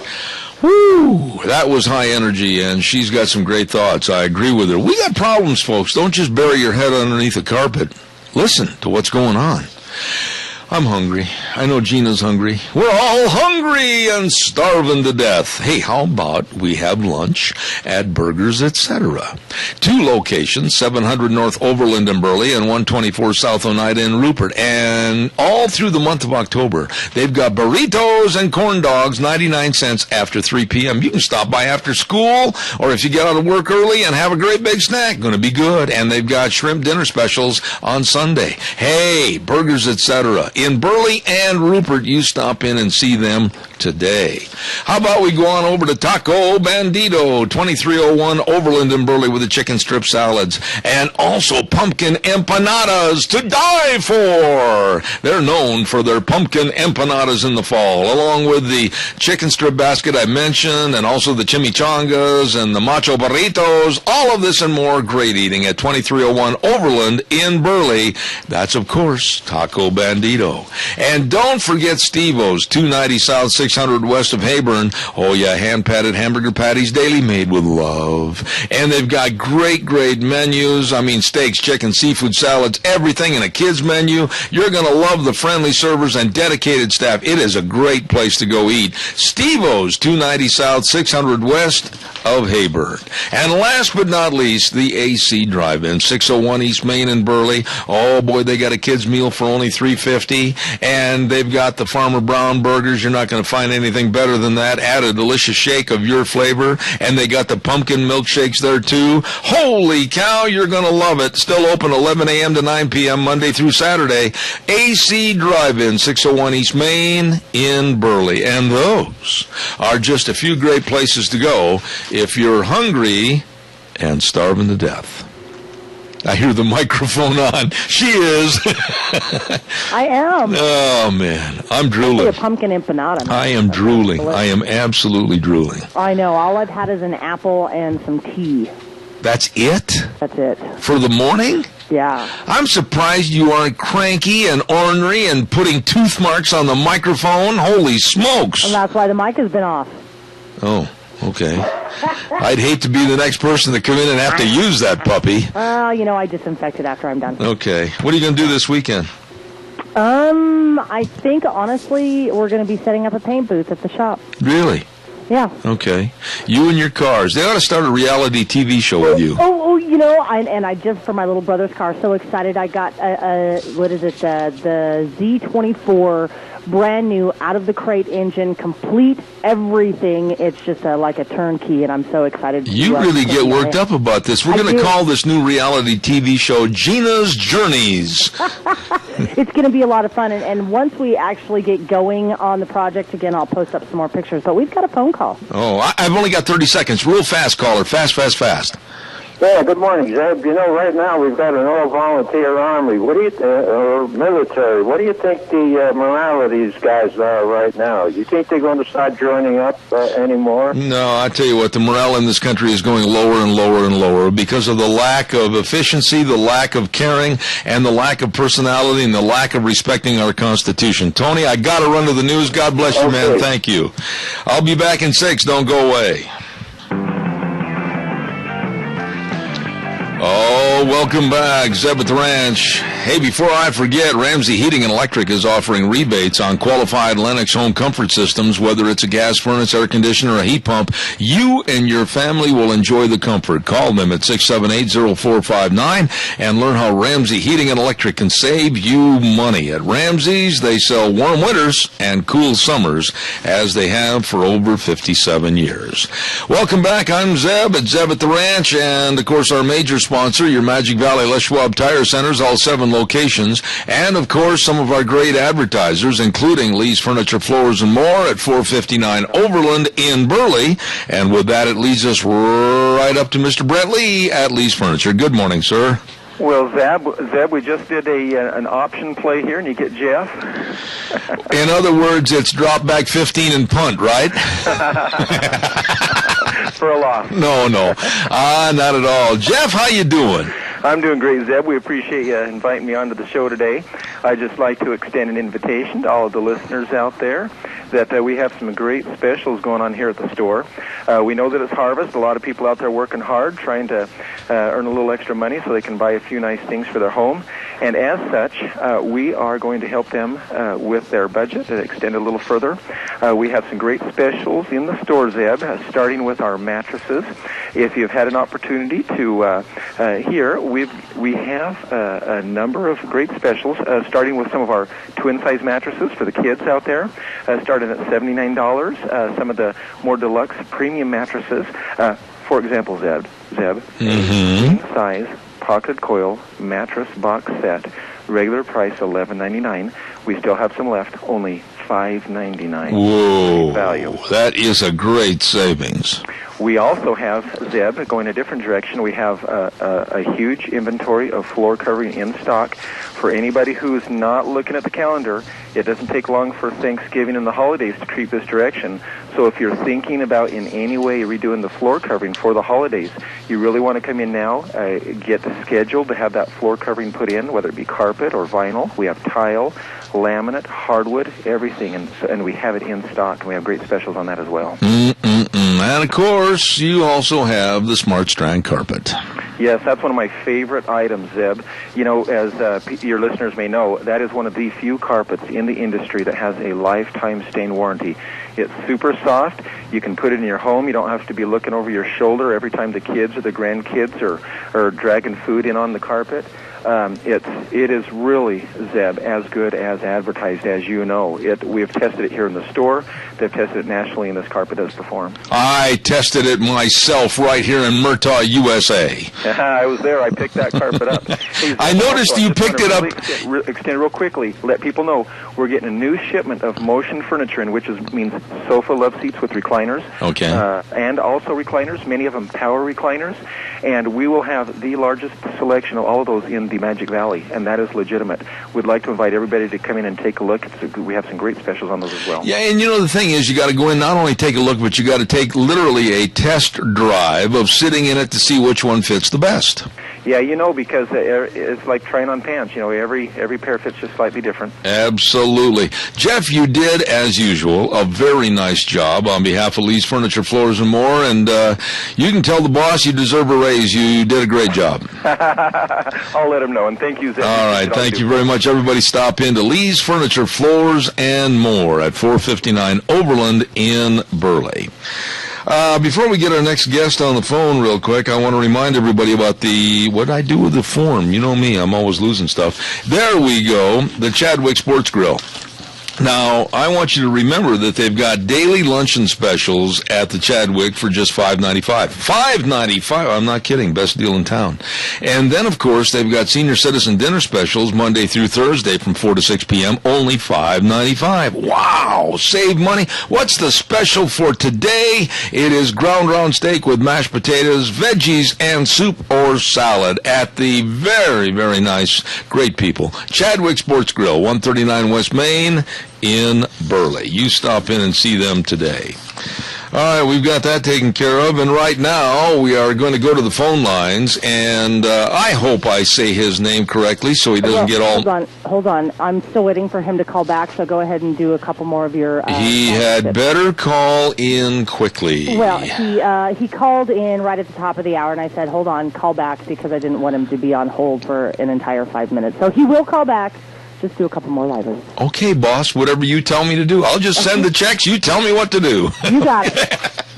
All right. Hey, another person I want to talk about right now, and I was over there yesterday, and that's Sportsman's Warehouse, 1940 Bridgeview Boulevard in Twin Falls. Reese and the rest of the crew, oh my goodness sakes, quality gear, the great indoors for those who love the great outdoors. There were hunters in there, there were fishermen in there, there was everybody in there, there were campers in there, there were backpackers in there, there was everybody checking out everything, because they do have everything: hunting, fishing, archery, camping, boating, ATV equipment, optics, electronics, knives.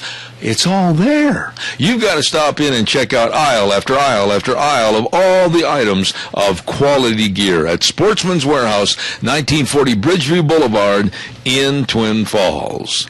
How we doing, kid? Got him. Aha. Thank you. Ladies and gentlemen, it's time for School Days in Cassia County, and it's brought to you by two wonderful people and groups. A Child's World at 1308 Overland Avenue in Burley. Let's try that address again without biting our tongue.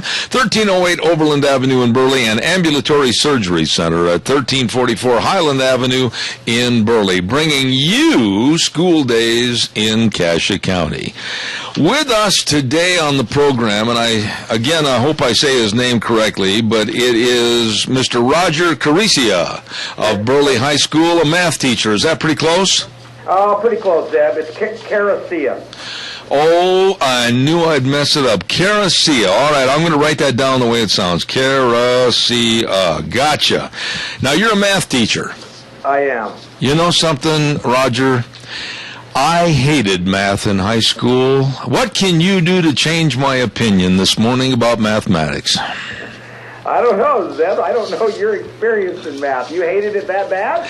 We had a teacher that absolutely... You remember the teacher from Ferris Bueller's Day Off? That was your math teacher? Yeah, and he used to sit there and go, Bell, what's the answer, Bell? And I just didn't like that, man. And now you're going to be talking about online educational tools called Khan Academy. What does this all mean, Roger? Yeah, it's Khan Academy. It's a new online program that was designed by a guy who, when he actually began it, Zeb, he was trying to help his relatives across the country learn mathematics. Okay. He actually started it on YouTube and videoed himself and then was showing them how to do it. Okay, now when you say mathematics, that's kind of a broad statement. I mean, are we talking adding, subtracting, dividing, whatever? What kind of math are you talking about? All the way. He eventually designed it now that Khan Academy starts from just what you're talking about, the basics, all the way through. They're getting into now where advanced math and as high as even calculus on there. So, yeah, it's expanding. It's a work in progress. Okay, now, one of the things the lovely Debbie Crisfield sent me is a teacher can give an assignment which deals with quadratic equations. Do you realize I haven't been in school for over 46 years, and when you mention quadratic equations, what the dickens is that? Well, it's just a form of an equation, and she's just trying to tell you. So, you know, it's one part of an Algebra 2 concept that kids try to learn. Okay, so basically what the program is, if the kids had trouble at school and they don't understand it, they can literally go home and get on the computer and have a personal instruction right on the computer. Yeah, kind of. Oh. It's done still the way he designed it. They're videos that they can watch, and then the program allows them to go through some problems, and if they're struggling, they watch the videos, which helps them out, and then they try to go through some problems step by step.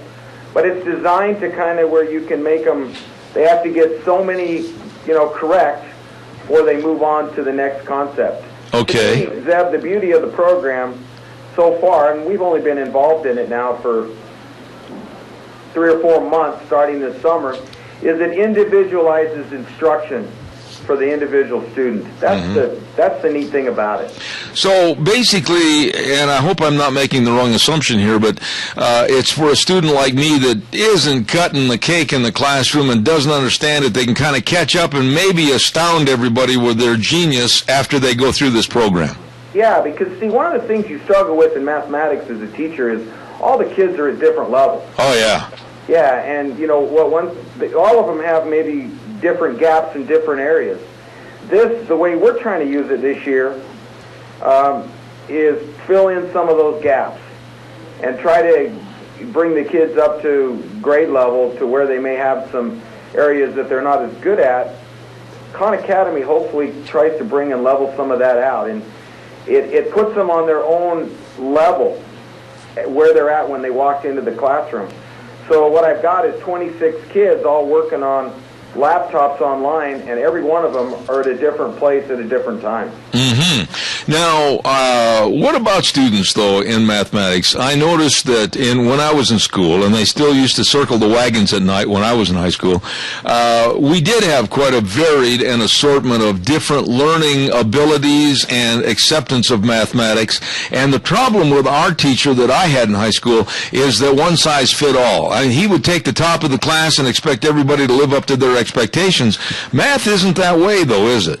No, and that's kind of the beauty, I think, of Khan Academy. That so far, again, keep in mind we're only into this program 3 or 4 months, but to me, that is one of the nice things about it, Zeb, is it does allow each child to progress.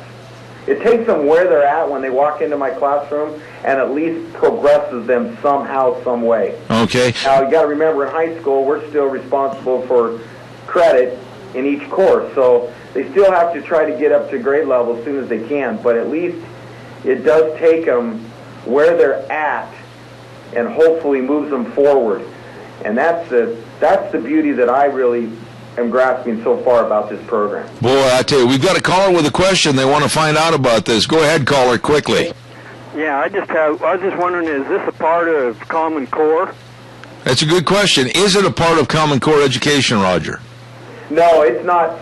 It's somewhat the fact that I think Con is using Common Core to design somewhat what he's putting on his website, but I don't think really Common Core has driven Sal Khan to this point. So basically, again, I want to sum up. It's really, Zeb, more remediation. Yeah. It is advanced on the upper end. If a kid is a super math student, Khan Academy is probably not going to help him or fill his needs, but it sure fills the needs of that child or that student who has some real gaps as he enters my high school math classes. In my terminology, how I would phrase it, it might take a student that's borderline D or F or losing grasp of the class altogether and failing, and it might make them to the point where they might excel up to a C or average student and get through the class with some learning, right? Exactly, Zeb. That's exactly what we're hoping this first year with Khan Academy that does for us. It takes that DF student that maybe has struggled through the junior high, got some lot of gaps in his understanding, and it places him at a level. They pre-test, and it places them at a level that then they work at that level till they master that level, and then Khan Academy moves them along as they come along. No, I tell you.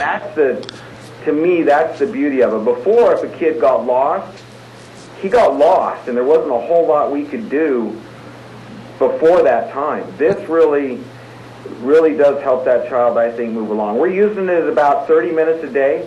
You know, we have 90-minute block classes here at Burley.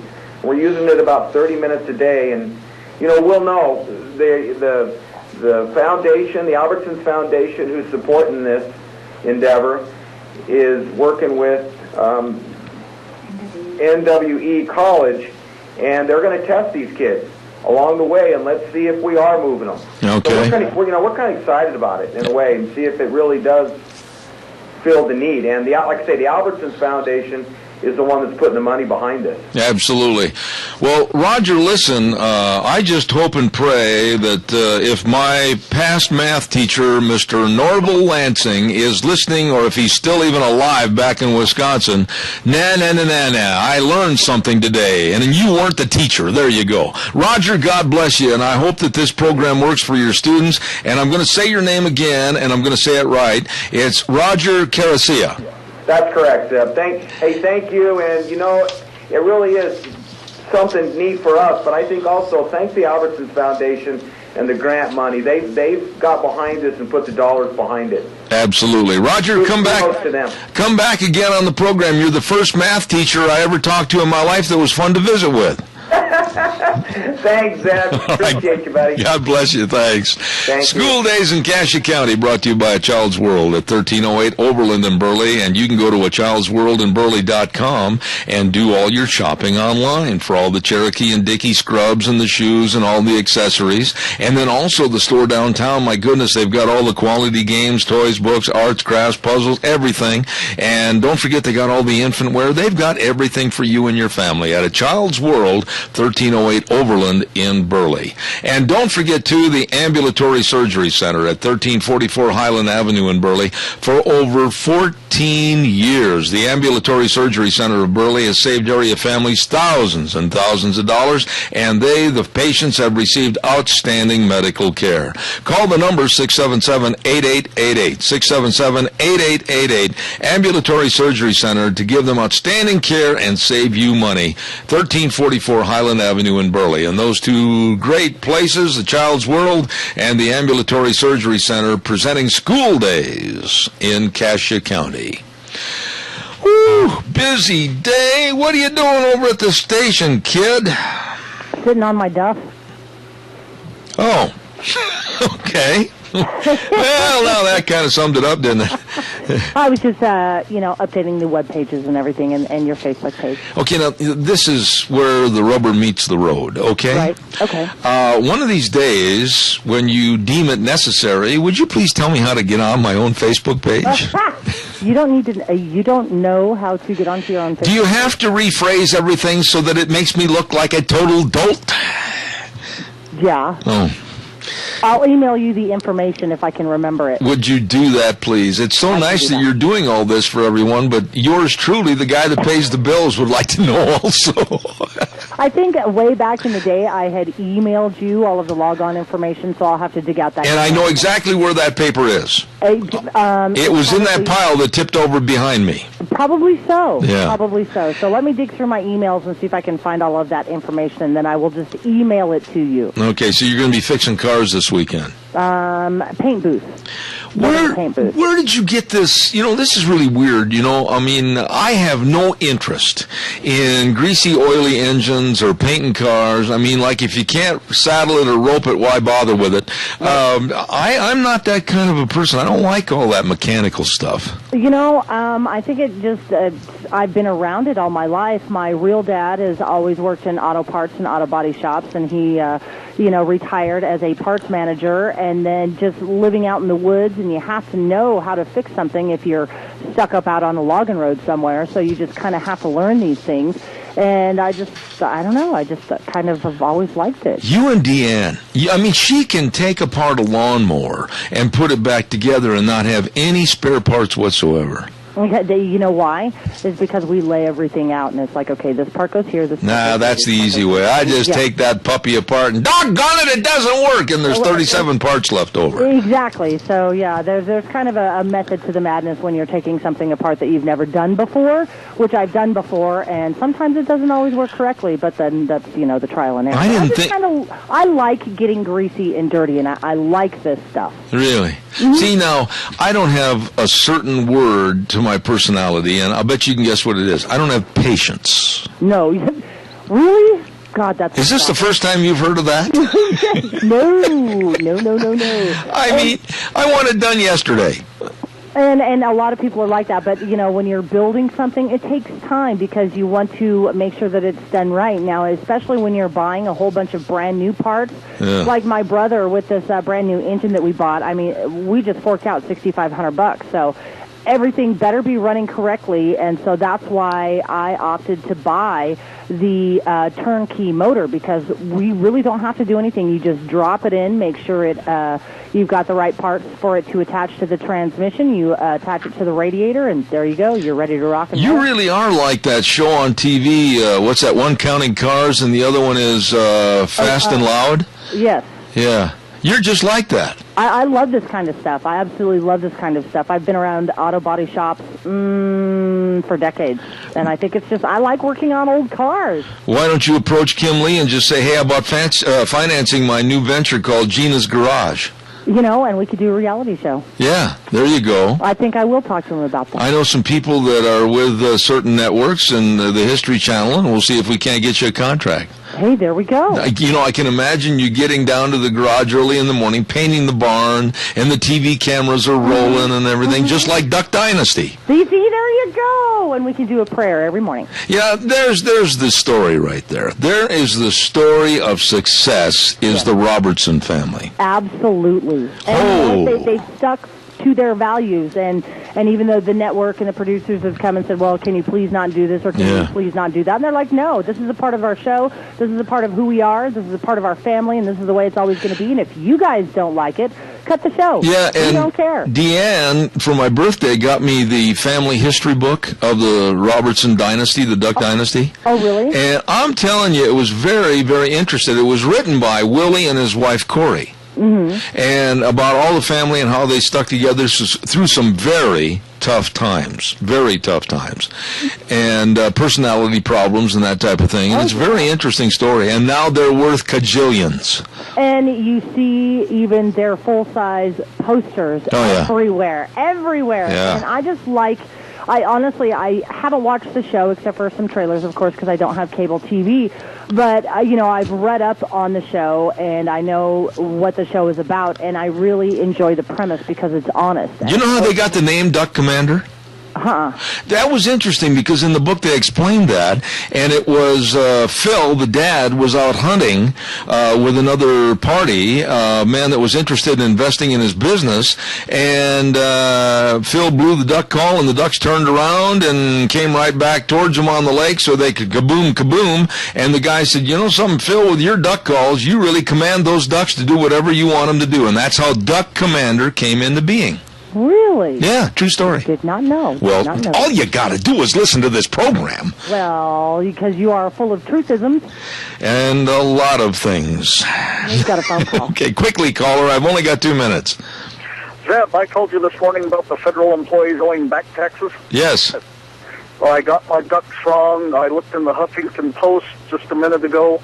It is about 325,000 federal employees owe $3.5 billion in back taxes. It's from the Huffington Post. Ooh, and I'll tell you what, the Huffington Post, very, very liberal, and that's interesting. You get that information from them, especially when it might have a shading against federal employees. I appreciate that, sir. God bless you for your call. Thank you much. Interesting. Honestly, that was also posted on Fox News. Yeah. That story came out in early March of this year. Yeah. You know, we're in a mess right now. I know. We really are. How do we dig ourselves out, though? That's the conundrum. Yeah, we are in a conundrum, all right. And the conundrum basically under one word, Obama. Repeal. Yeah, there you go. I love your thinking. I'll be back in 3 minutes. And now, back to Zeb at the Ranch on AM 1230 KBAR. To reach Zeb, call 436-2244 or toll free 1-866-927-4587. And now, here is Zeb Bell. Oh, thank you much. Welcome back, and we're in the last half hour. On the stretch, as a matter of fact, with Secretariat in the lead. But right now, before we get our next guest on the phone, I'd like to remind you about the Drift Inn at 545 F Street in Rupert. Oh, tonight's the night. At the Drift Inn, a home-cooked meal made by Chef Dave Haley. Oh, yeah, starting at 5 p.m. to closing. It's a meal just like Mom used to make, and also live music tonight. Oh, my goodness, dinners at 5 p.m. Monday through Saturday with nightly specials, banquet facilities, everything for you and your enjoyment at the Drift Inn, 545 F Street in Rupert. You stop over and see these great folks tonight. Right now, we're going to have back on the air a lady that I absolutely love. She's very straightforward, very articulate, and that's Gail Trotter, writer, lawyer. My goodness sakes. Gail, good morning. How are you? I'm doing great. Good morning to you. Nice to have you back on the program. You're very outspoken, and I like that. You're very straightforward, and you tell it like it is. I was going to talk to you about Guantanamo Bay, and I'll get to that in just a few minutes. But, Gail, honestly, have you ever seen such a mess, an all-around mess that's going on in our country right now today, thanks to the amateur leadership of Barack Obama? That's right. It's really government by circus. And you look at what the House of Representatives has done, it continues to pass bills to fund the government, to fund the National Park Service, which has been banning our World War II vets from their own memorial. The House of Representatives is passing bills to fund NIH, which is treating children with cancer. The House of Representatives is passing bills to pay our veterans, and the Obama administration and his Confederates in the Senate, led by Harry Reid, are refusing to fund the government because of their signature program, Obamacare, which we know is not ready for prime time. All right, now I'm going to ask you something, and I've asked this question of many other people this week already on the show, Gail. Yesterday, as a matter of fact, I asked it of former Congressman Tom Tancredo, of whom I know you know. Okay, here's the situation, and it's my question, and I'll take the heat for it. If Obamacare was presented to the Supreme Court for passing, and thanks to the bad vote by John Roberts, they said it is legal and they were going to let it go upon the American people as a taxation. Why then, after the Supreme Court had passed on that 2,900-page document, was it allowed that Barack Obama would amend it 19 times? Doesn't that null and void Obamacare after the Supreme Court passed it? That's excellent legal analysis, because if you look at the way that the Obama administration has treated the law, they continue to do these fixes of it, what they would call fixes of it, that change what our legislatures pass. Now, we know we have a nation with a separation of powers. So Obama is charged as the president with faithfully executing the law, which he is not doing. He's not doing it in regards to Obamacare. He's not doing it in regards to several other laws. And we see that the House of Representatives and the Senate, they're the legislature. So they are charged with passing bills, and the president is charged with executing them. And something that really came to a head this summer in August, the Office of Personnel Management was pressured by the Obama administration to create a special exemption for Congress members and their staff. This was on top of excusing big businesses from having to comply with Obamacare.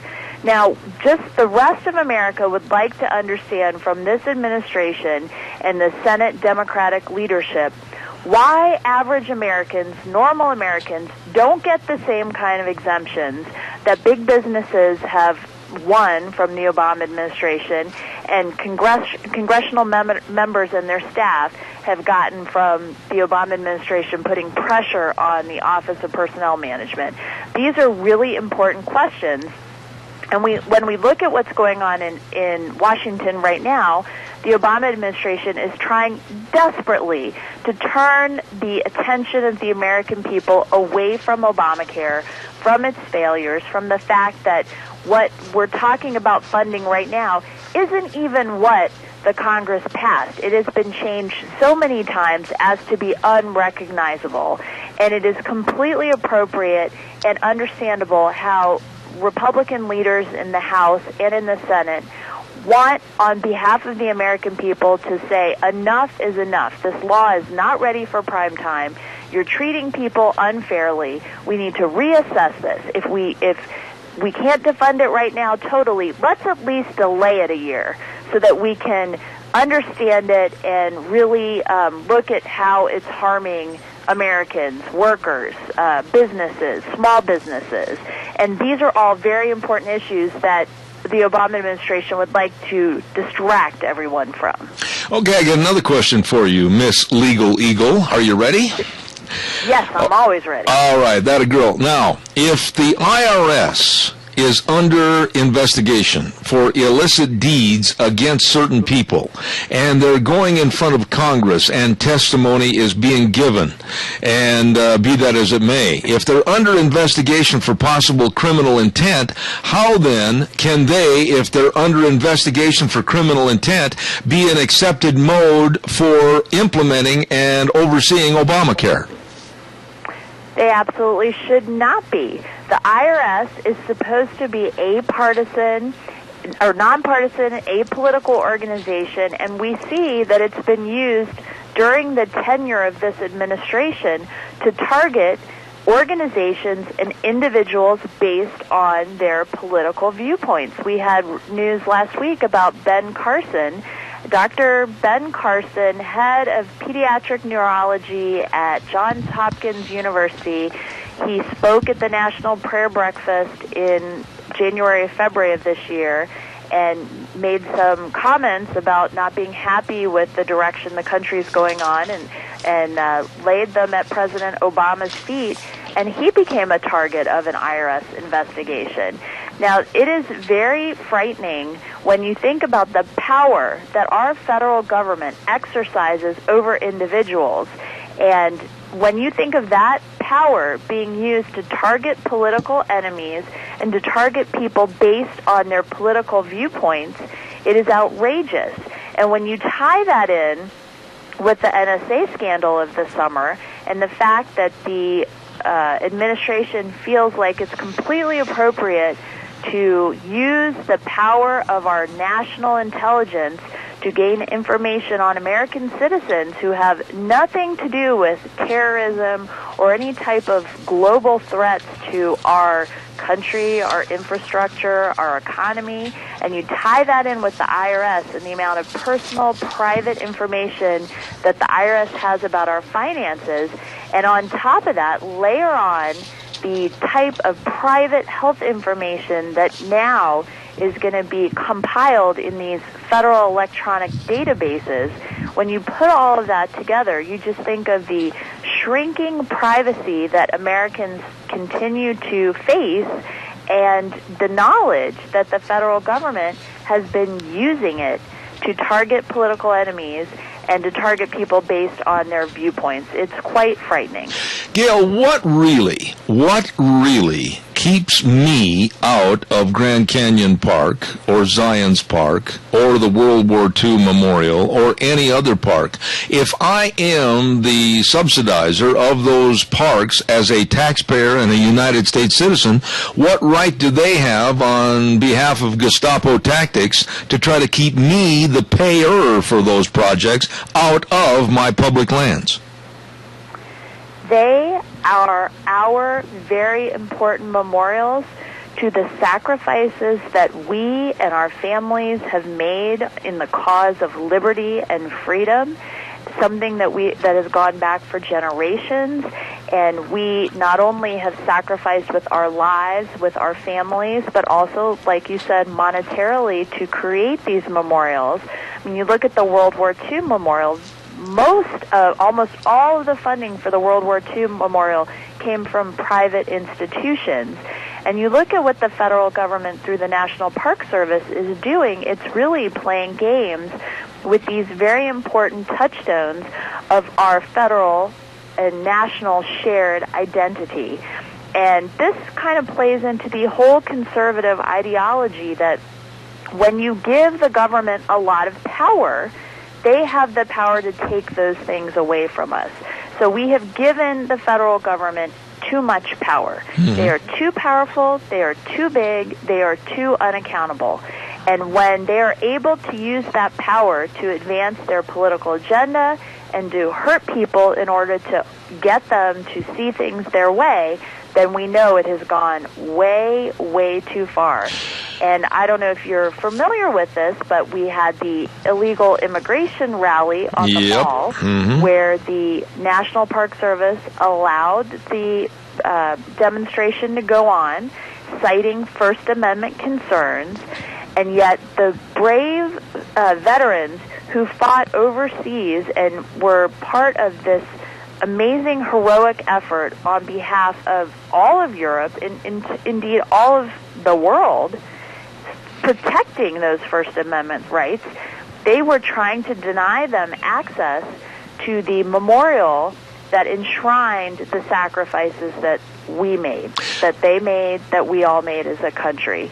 And if that is not completely backwards from how these things should be approached, I don't know what is. Okay, I got a question for you there, too. Why, if this was an illegal alien 35,000, which most of the people were, if you want to really say there were 35,000 people there, they said there were 35,000 illegals at that rally.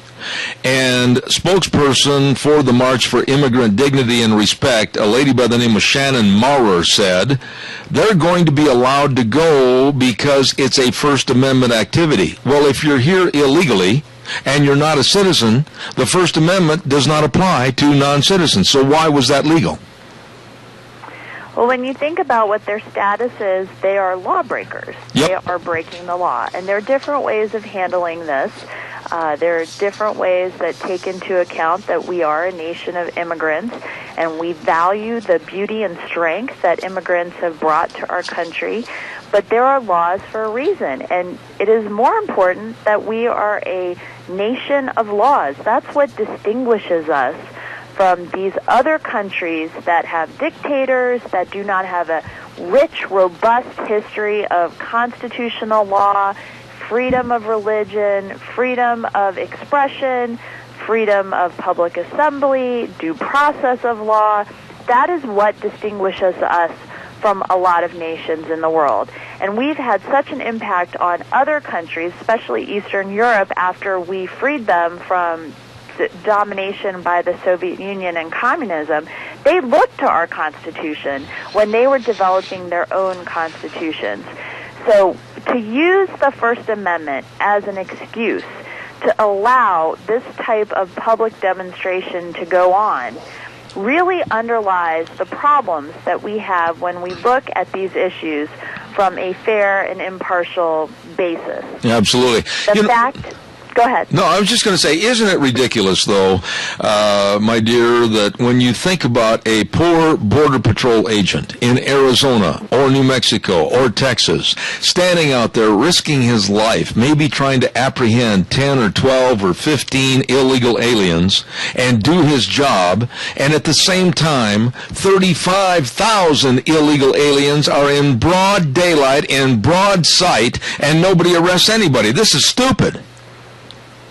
It shows that we have a disregard for laws, that we pass laws and we selectively enforce them. So the Obama administration has done this throughout his tenure. They take things that they want to enforce and they say, this is the law of the land, like Obamacare. We can't discuss this anymore. It's the law of the land. It was passed by the House of Representatives and the Senate. It was upheld by the Supreme Court. And now you Republicans, you people who oppose Obamacare have just got to live with it. But on the other hand, you've got the law that said a fence, a border security fence would be built on our southern border. And the Obama administration has ignored building that security defense. And when you look at the types of immigration policy that we have that allows the Boston Marathon bombers to be in the country, we have alerts from Russia about their concerns about these two brothers, and we end up giving citizenship to one of them, even though there are alerts about the family situation and their contacts with terrorists in Chechnya. We need to really examine if our immigration policy is keeping Americans safe. And we cannot have that discussion if the laws that we have on the books we're unwilling to enforce.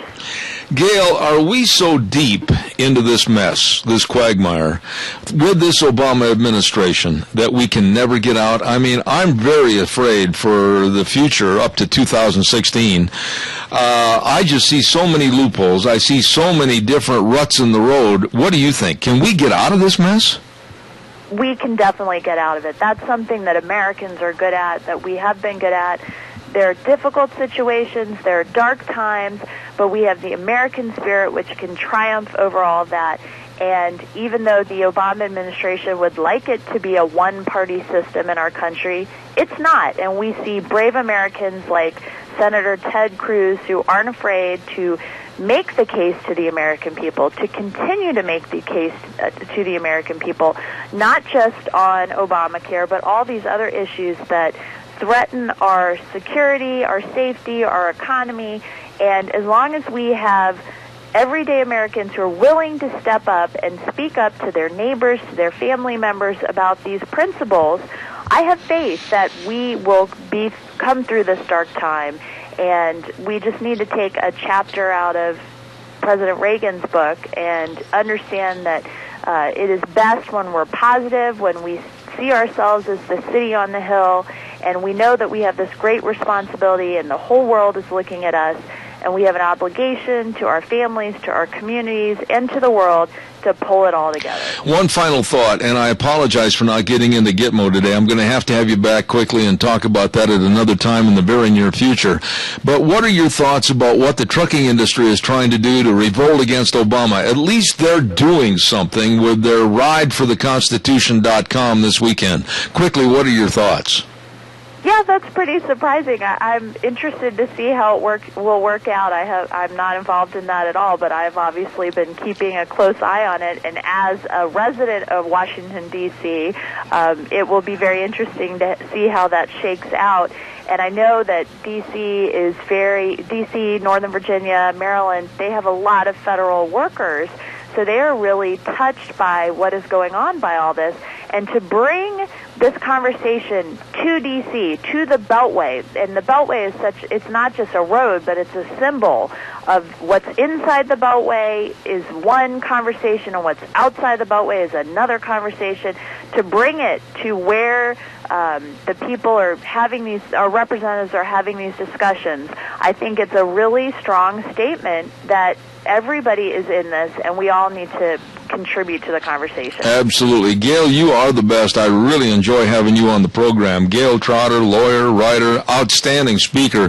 Thank you, and please come back in the near future. I appreciate it. Absolutely. Thanks so much for having me. Thank you. Lovely lady right there, Gail Trotter, and very straightforward and telling it like it is. Thank you. Hey, it's time for a weather update, and in just a few moments, we're going to be drawing for our prizes for Cow Pies and Coffee Cups. Stay tuned. And our weather update is brought to you this hour by Lennox Home Comfort Systems, gas furnaces, air conditioners, or heat pumps from our friends at Ramsey Heating and Electric at 2600 Overland Avenue in Burley, 678-0459. Here's Michael with the weather. Hi, everybody. Michael Rogers from MichaelRogersWeather.com. Winter forecast of 2013. 2014 is here. I can share with you this much. The smart people are forecasting a wet winter for much of the Great Basin Intermountain West and the Pacific Northwest. Looks like we're going to get snow right where we need it. So the forecast for today, isolated showers, cloudy. We're looking for a high of 58. Look for overnight low, right around 38. We're going to come out of it tomorrow night, going into a very nice weekend. Where the weather, the weather you got. There you go, MichaelRogersWeather.com, brought to you by Lennox Home Comfort Systems through our friends at Ramsey Heating and Electric at 2600 Overland Avenue in Burley, 678-0459. Oh, Gina, are you ready for the big drawing this week? I am. Now, we have, literally, and I hold it up by the camera there, Deanne, so everybody can see it. Put it right over, come on, Deanne, hold your arm over here, please, and hold the ball. There you go. You got the bowl, and tip it sideways this way. Look inside. We've got thousands of names in there, and this is for the drawing, our weekly drawing in October for Cow Pies and Coffee Cups, my weekly newsletter and blog. And this week we are giving away a Ramsey Heating and Electric lighting package, plus 2 custom-made pens, plus 2 custom-made steak knives from Zeb at the Ranch. And I'll guarantee you these are nice steak knives. Have you seen one, Gina? I have. They are very nice. Very nice. Mm-hmm. And I just want to say thank you to Mad River for making those steak knives. They did a beautiful job. Now, Deanne, over in front of the camera, if you would, please. And we're going to have the drawing. Gina, do you have a little drum roll over there that we could have? Here we go. All right. There's your drum roll. There's the drum roll, and Deanne is going to reach into this great big serving bowl, aluminum bowl that we have made salads and all kinds of goodies in, and pull out a name. And the winner is Doris Haynes. Doris Haynes is the winner. Congratulations to Doris Haynes, and she is going to win the lighting package from Ramsey Heating and Electric, along with the 2 personalized pens and the 2 Zeb at the Ranch steak knives for being a part of Zeb at the Ranch and Cow Pies and Coffee Cups. There you go, Doris Haynes, congratulations. There is our winner. Now, next week, Deanne, what are we giving away? We're giving away a $50 gift certificate to Henry's Drift Inn, and also a gift certificate to Sportsman's Warehouse. Now, how about that? That sounds great. And also a special gift from Valley White. And then the last week of the month, guess what we're going to give away? What? A set of tires for your vehicle. I want to be in them. From Les Schwab on Overland Tires West. Okay. I can't wait. It's going to be exciting. We are giving great prizes. So get your name in. Get your name in for Cow Pies and Coffee Cups, our weekly blog. Okay. I got to pay some bills here real quick, and then I'll be back. Thank you. Don't forget the big tire sale, as a matter of fact, at your Magic Valley Les Schwab Tire Centers, all 7 locations serving you. I'll tell you who they are. Really good people. Dave on Blue Lakes and Twin. Mike in Buell. Mike and Jerome, the Twist family. That Twist family, what a nice family over in Paul. Lane and Rupert, John on Poline in Twin Falls, and my old buddy Randy the Seahawk fan on Overland in Burley. You stop in and check out the big tire sale.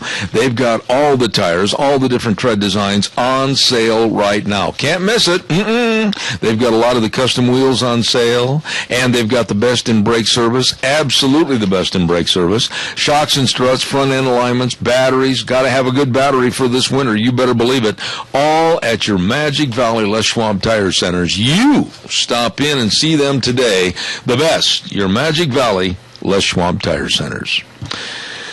As a matter of fact, I'm headed over there right after the program. There, we've had the drawing, we've had everything. This has been a great week, Gina, and I can't tell you how much I appreciate your help over there. You really do a good job. Oh, well, thank you, sir, and it has been a great week. Lots of callers, we've just been busy. You know what? I have not even had time, and normally I take care of this before, well in advance, at least 10 days in advance, as to all the people I'm going to have on the program for the next week. That shows how far away I am. I've only got a couple of guests lined up, but next Wednesday you'll find this very interesting.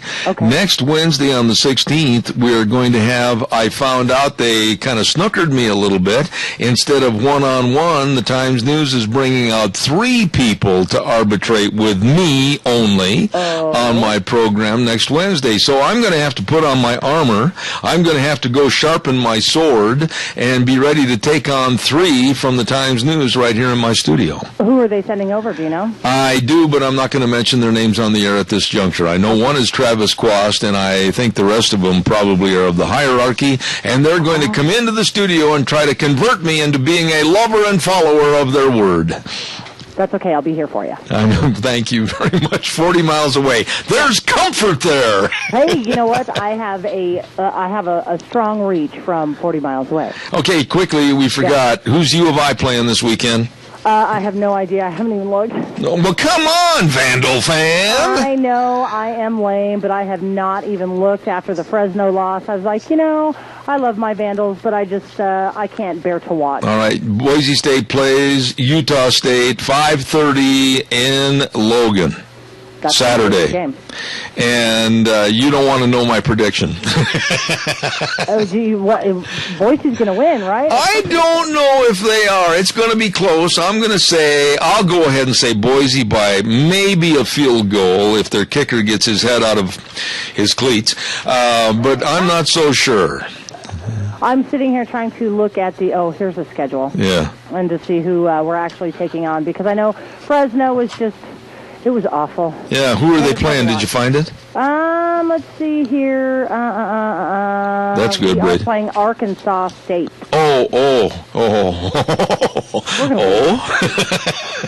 Listen, that's a gimme. We're going to lose. All I'm going to say is I'll deliver the eulogy on Monday.